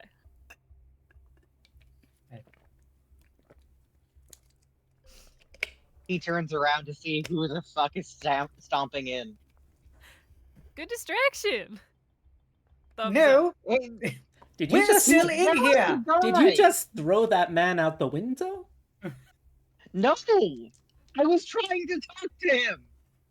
You know something better than arson! Just gonna Well- make a quick roll for August here.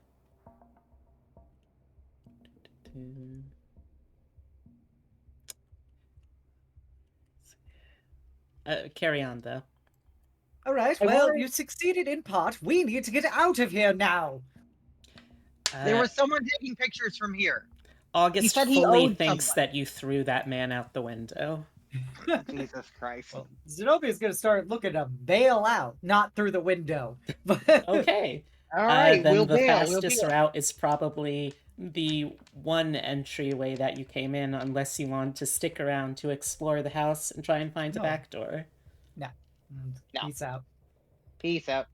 Fuck this shit, I'm out. Alright. You manage to vacate the premises before any of the sheriff's department comes over to investigate. What are you doing now? No, there was. There was a boy, just a kid. He was taking pictures. And you threw him out the window. No, I don't think that's exactly proportional to what he was doing. he Seems said rather he rude. owed someone. He said he owed some woman, some her. And then you came stomping him before he could tell me. We were trying to save you. Parrot believed that you were going to die. I told August, I told you, I thought I found something. That's a very vague message, in all fairness. To be fair, I was vague at the time. Before the child was thrown through a window. I did. No, don't worry. I don't believe you did that. I don't think you are physically capable of it. I don't know what's Some- more insulting. Something implies a clue, a vantage point, a cryptic letter, not a dude. No, I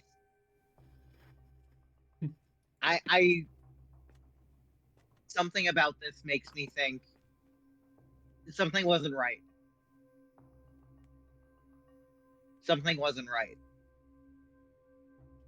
I can go track him.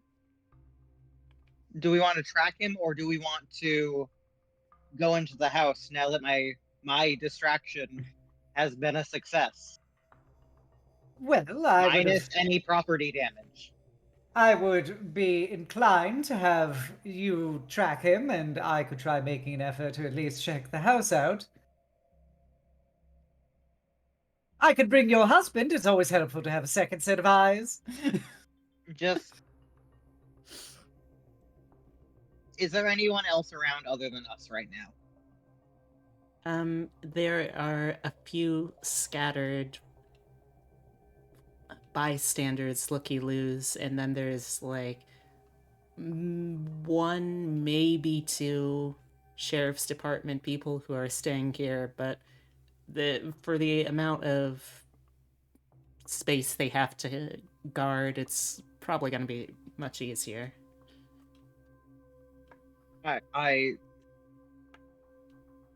Ambrose, he's still white knuckling the bag, but he is lifting it up. Ha ha ha ha. Yes. You were a fool to trust me. Xenobia wants to take you into the house. Are you not going? I think I need to track the boy that I found. Are you particularly good with tracking? No, but I'm the one that knows what he looks like. I think if I find a teenager running through the woods dramatically, I think I found the right one. Parrot should have How got a many- look at him because he did go fuck as he looked up at her. Yeah. How many could there be, really? I'm fine. He does have a broken camera. If that helps. Okay. Then I'll go in the house. Less concern. All right. I assure you, I would have taken excellent care of your husband. Right. Right. All right. White knuckle. Somehow white knuckles even harder. Oh my gosh. All right. So, now that you're able to get in here relatively easy, I'm not going to make you roll at this point. It seems a bit silly after all that. You approach the front door. Are you going through the front door or I figured we go like around. Seems the the front back? door is a little too on the nose. All right. So going around through the back, you find that there's like a steady traffic of reporters from various outlets kind of elbowing and moodily grumbling and arguing with each other, trying to get the best shot. And eventually, you're able to shoulder your way through those and get into the house itself. So, inside the house, from the back here, there is a lot of space that seems to have been more recently used, not just by the heavy foot traffic of the reporters, but even beyond that, you can see signs of rushed damage, things knocked over. You can see splatters of blood here and there, which only get stronger and more intense, larger in stain size as you get into the main living space, where there's, at this point, the reporters really are with their cameras and their notebooks being hastily scrawled upon with descriptions of the lurid details of the crime scene. They really do look nothing quite as much as a flock of vultures circling over some poor body, slowly wasting away. And you see that the bodies themselves, it looks like they have already been moved at least a short distance. They're still within the house, but there is a tarp covered over it, and there's one final sheriff's office person who is standing there. At this point, I think they've given up on trying to keep the reporters out of the house and are just trying to keep anyone who is underqualified from actually seeing the bodies themselves. What would you like to do?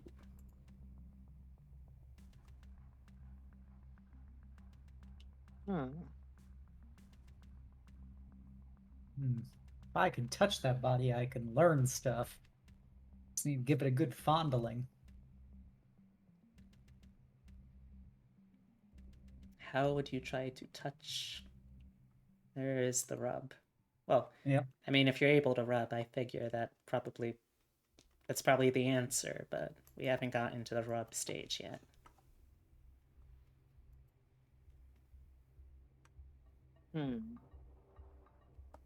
God damn, I wish we had August right now. This would be helpful. You could use him as a pretense for a last rites kind of thing. Pretend to be nun Xenobia again. Well, do you want a quick change? Well, no, like I can't rely on August since he's not actually here.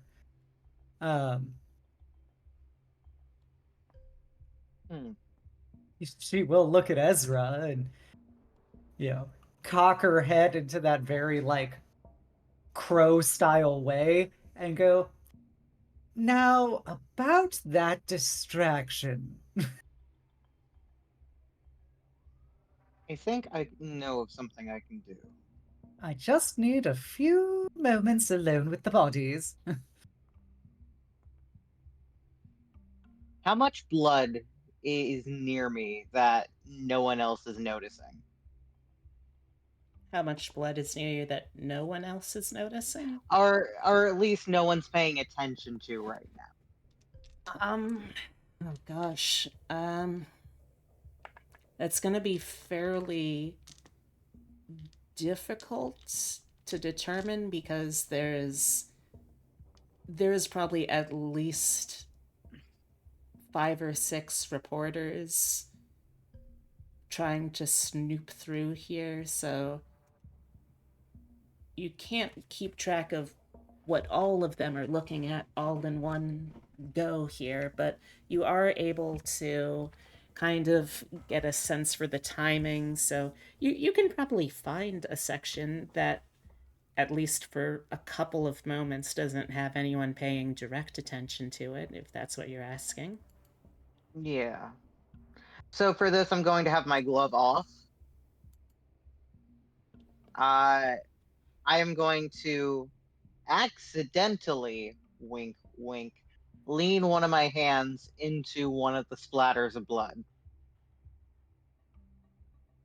Okay. I'm going to act like I didn't mean that and I need to wash my hand off now, and I'm going to leave the room. Okay. And I would like. So I watched Xenobia do some weird shit. Do you think I know what a pentagram looks like? I mean, I think you would have been educated enough to know the etymological origins. I imagine you've probably seen a 5-pointed star before. I'd like to draw a pentagram in another room with the blood. Okay. And everyone's worried about me. Huh. Okay. I'm going to put my glove on once I'm done, Uh-huh. hiding the fact that I'm red-handed, Yeah. and I am going to take a deep breath.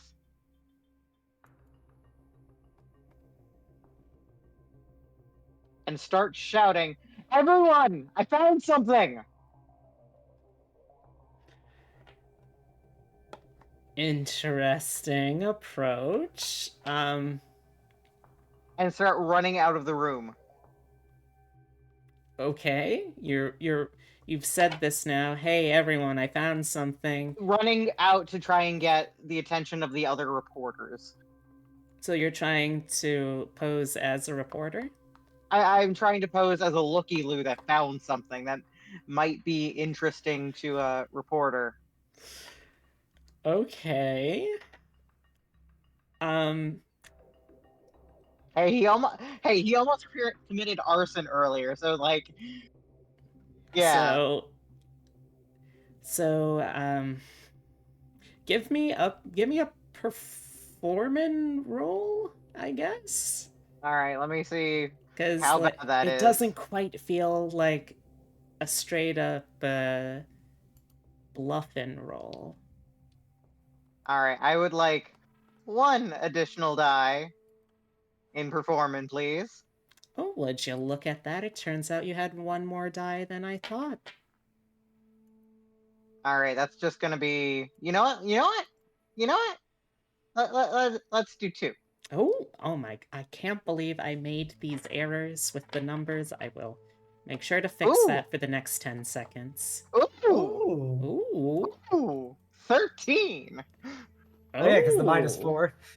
Oh, no, not because of the -4. I don't have a -4 because I spent the 2 white chips. Okay.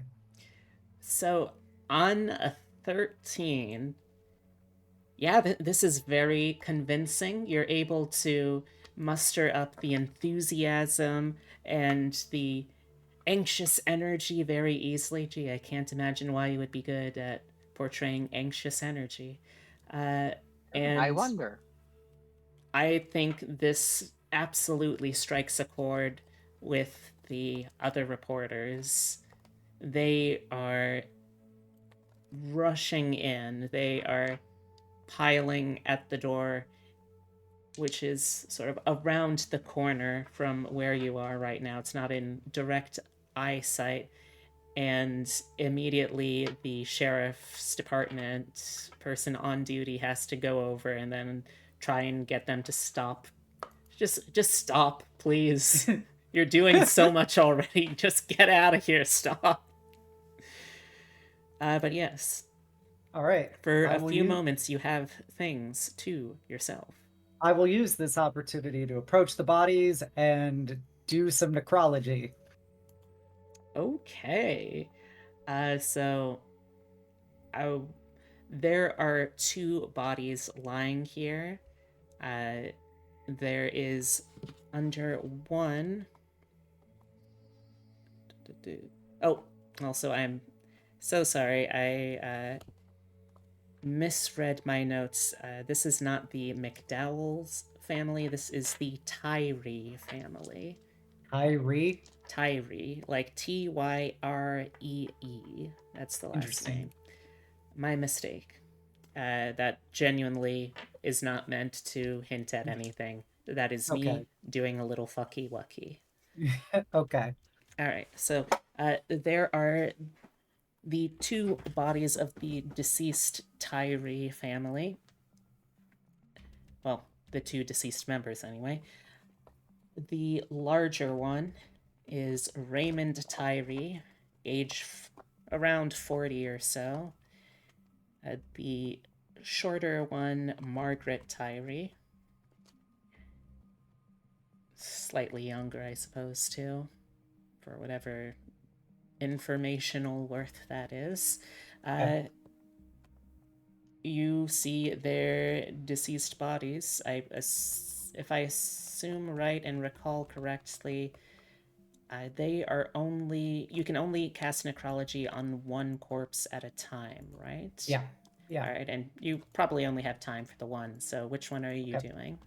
Dude, is there any like difference in wounds or anything between them? Oh, absolutely, yes. Anyone who gives me a medicine forensics can. Is there like a more obvious wound set? Do they get torn apart or something? I will allow a general form of medicine, or if you have science anatomy. I don't have any of these. I'm just looking at the body and seeing if they were shot, stabbed, or smashed. They were. Oh, so Margaret was lacerated, hacked, perhaps. Raymond was stabbed. That's the short answer version without any kind of forensics. Okay. All right, then I am going to do Margaret. Okay.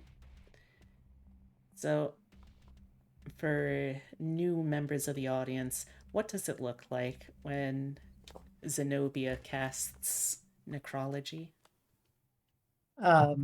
Necrology is one of the least flashy spells that she has.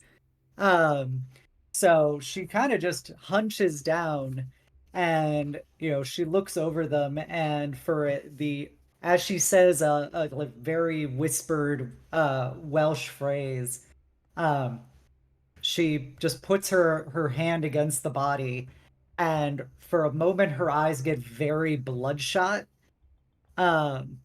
So it's like, if she had just way too much pressure coursing through her eyes, as the green of her pupils shines a little brighter, and the real bloodshot as she gets the reading from them.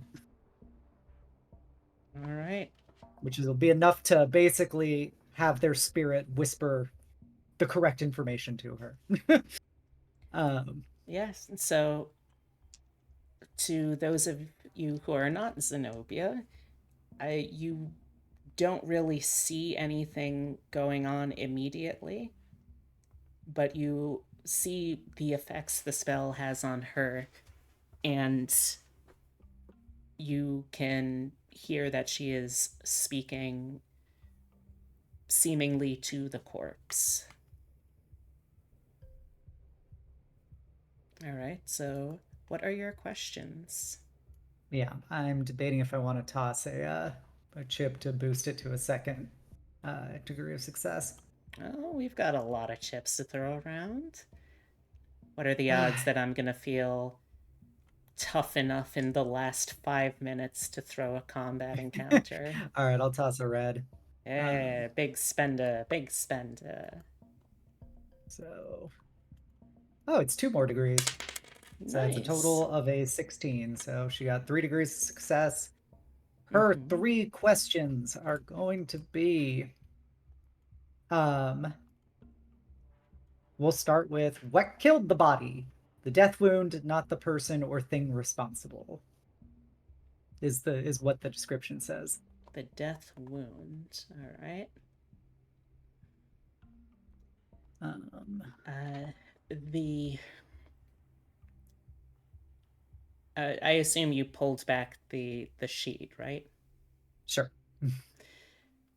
The body of Margaret, you hear a snap as her neck sharply turns, breaking through the rigor mortis to face you, staring unblinkingly eye to eye. I was struck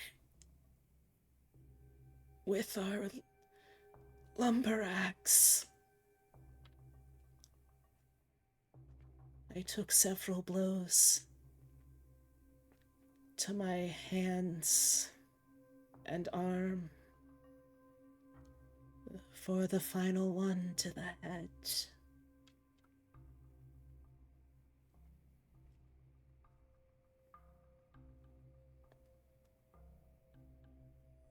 Okay. I hate that we don't have any more ad delays and we're so close to the end of stream, but all right. Question 2. Number 2 is going to be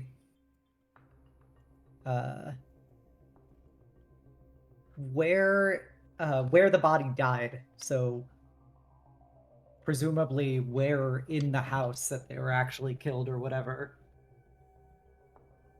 Okay.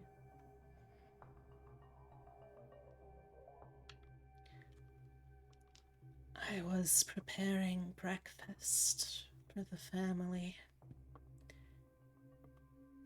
when I heard a scream. Caroline had just gone to show something to Raymond. I heard her cry out and found Raymond in a state here in the sitting room. Here is where I stood last.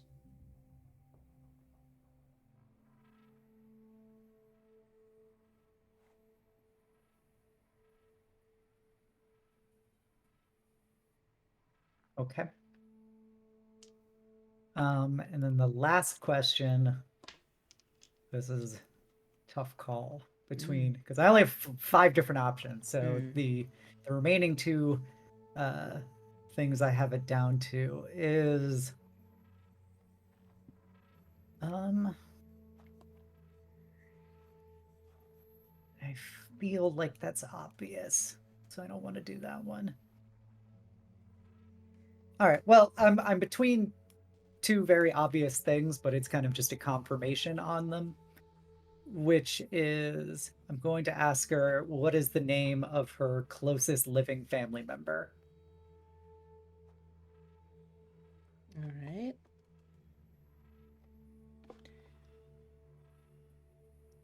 My daughter, Caroline.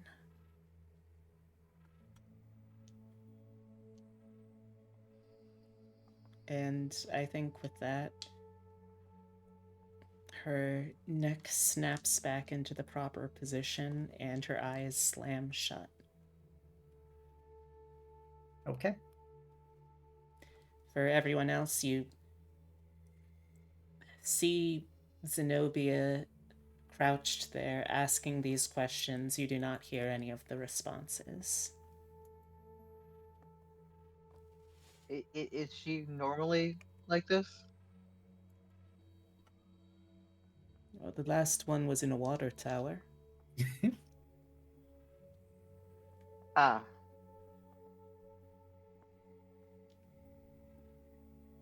Zenobia will stand up and kind of rub her eyes, blink a few times, and go,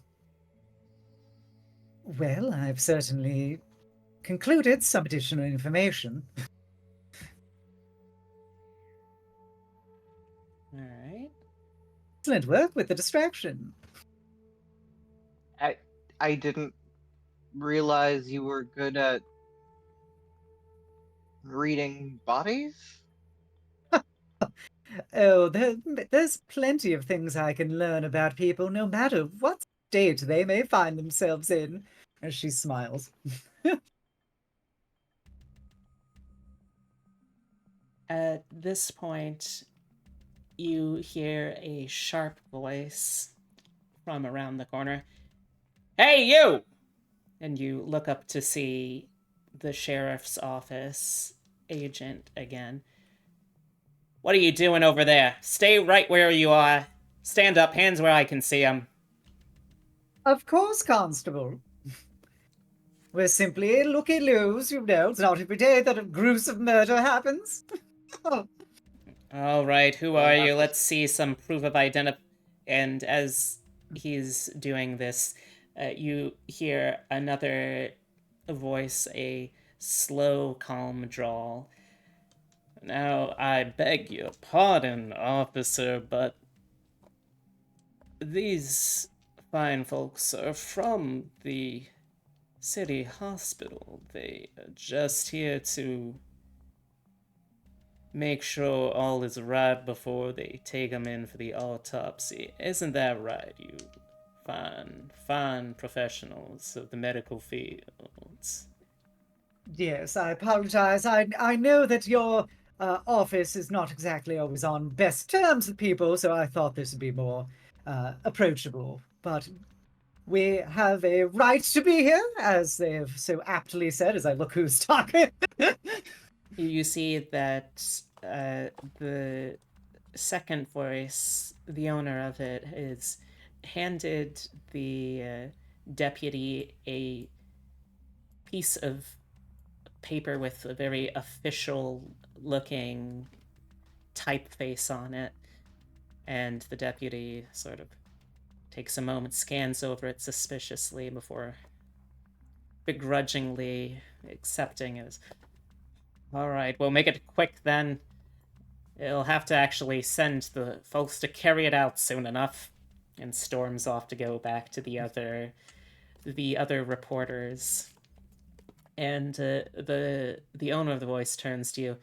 He is a ginger-haired man in a pinstripe waistcoat and pants with $100 smile and very sharp eyes, who extends a hand to you. Reese Phillips. Ah, Reese boy. Pleasure to make your acquaintance. Wasn't And I he think the... that is where He's we'll the call reporter. it. Oh, he's the reporter. Okay. Yeah. All right. So we will leave it for next week. to learn just what exactly Mr. Phillips is up to here. But first, it's time for a little bit of wrap up, huh? Thank you all so much. I hope everyone in the audience enjoyed themselves.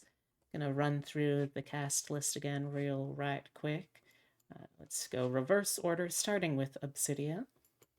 Hey everybody, I'm Cydia. I stream on Mondays and Wednesdays.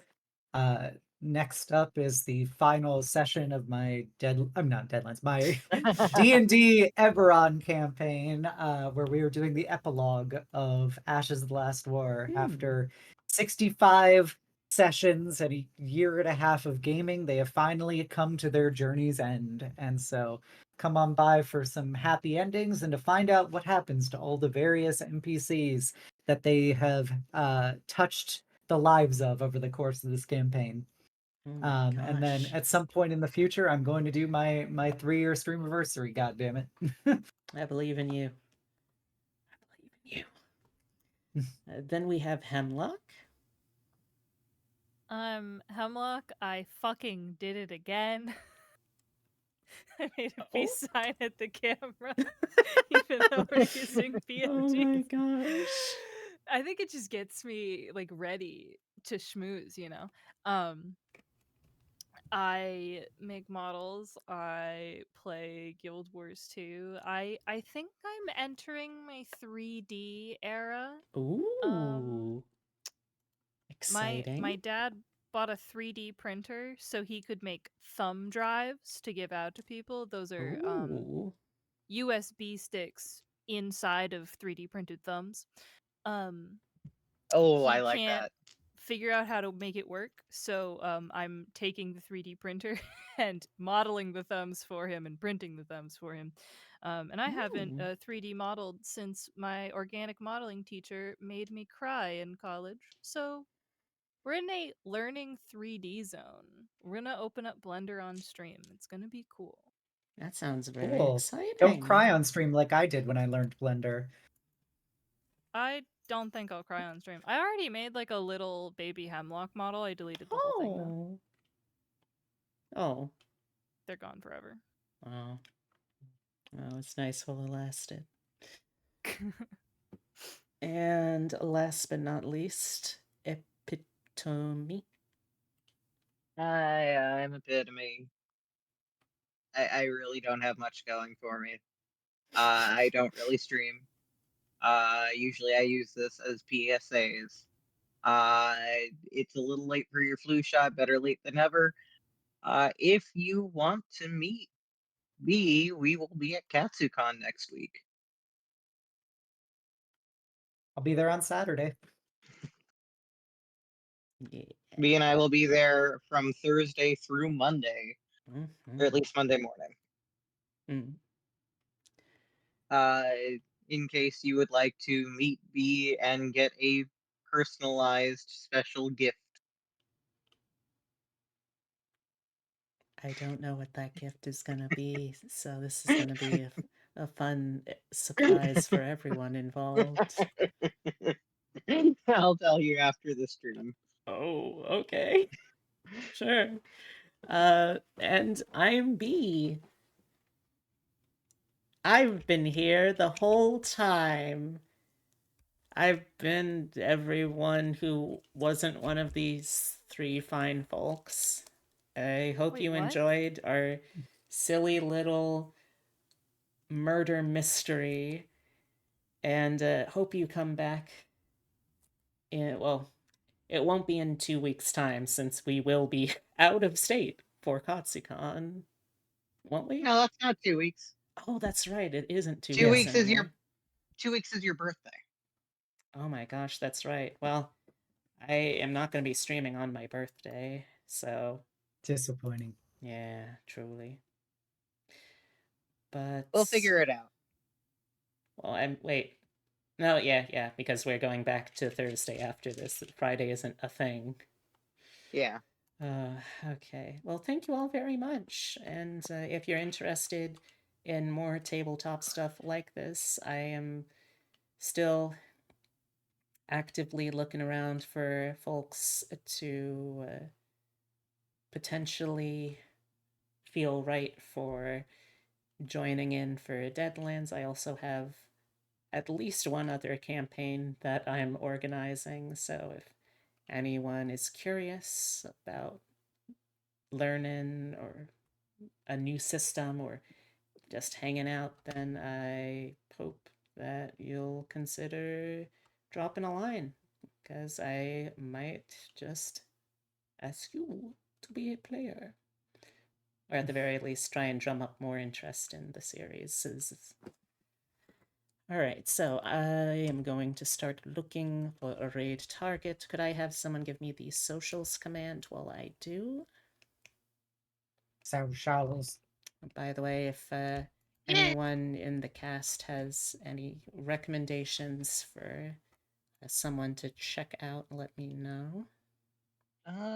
Wizard the Pig is still streaming. Hmm. Geronimo's streaming. Hmm. That might Okay. be nice to see them. Hmm. Resident Evil 4. Resident Evil. All right, so that first link there is the card. Oh, she's been going for 7 hours. I can't imagine she'll be going for very much longer. Anywho, the first link is the card. That has connections pretty much to all of the things that I do. So if you want to check them out, go right ahead. You can also use that to get information for commissions. I am still offering those, actively working on one right now, and I'm going to be updating that document, but at the very least, it's a starting point if you're interested. Then we have the Discord. If I'm awake, I'm on Discord. And if I am on Discord, I'm looking to hang out and get to know all of the wonderful people who have decided, for one reason or another, to be a part of the community. So I really hope I can get to know y'all too. Then we have the Twitter. It's shit, but I post my schedule there and other stuff like artwork when I feel like it. It's a blog. Y'all know what blogs are. Internet's been around for over 30 years. And then finally, YouTube, where I put my VODs. And I remember I should put my VODs somewhere. We have one more stream this week. It is going to be tomorrow at 4 p.m. EST. We're going to be working on at least one, maybe more, new emotes. And I'm going to be talking about tabletop RPGs because I just want to teach people about systems and make characters and silly little things like that. So we're going to find something to do for at least a little while together tomorrow at 4 p.m. EST. Okay. You know what? Fuck it. We'll still raid into Geronimo for old time's sake. Let's set this raid up. If you're coming along for the raid, here are some messages you can use. Anyone can use the first one, and if you've got a subscription, you can also use that second one if you want. But yeah, thank you all so much for coming out. I really do hope that everyone enjoyed themselves. Thanks to our raider, excuse me, Dr. Soul Morpheus. Thank you all as well. And take care of yourselves. Until next time, be rootin', be tootin', by God, be shootin', but most of all, be kind. Now, happy trails, y'all. Good night. Good night. Night too.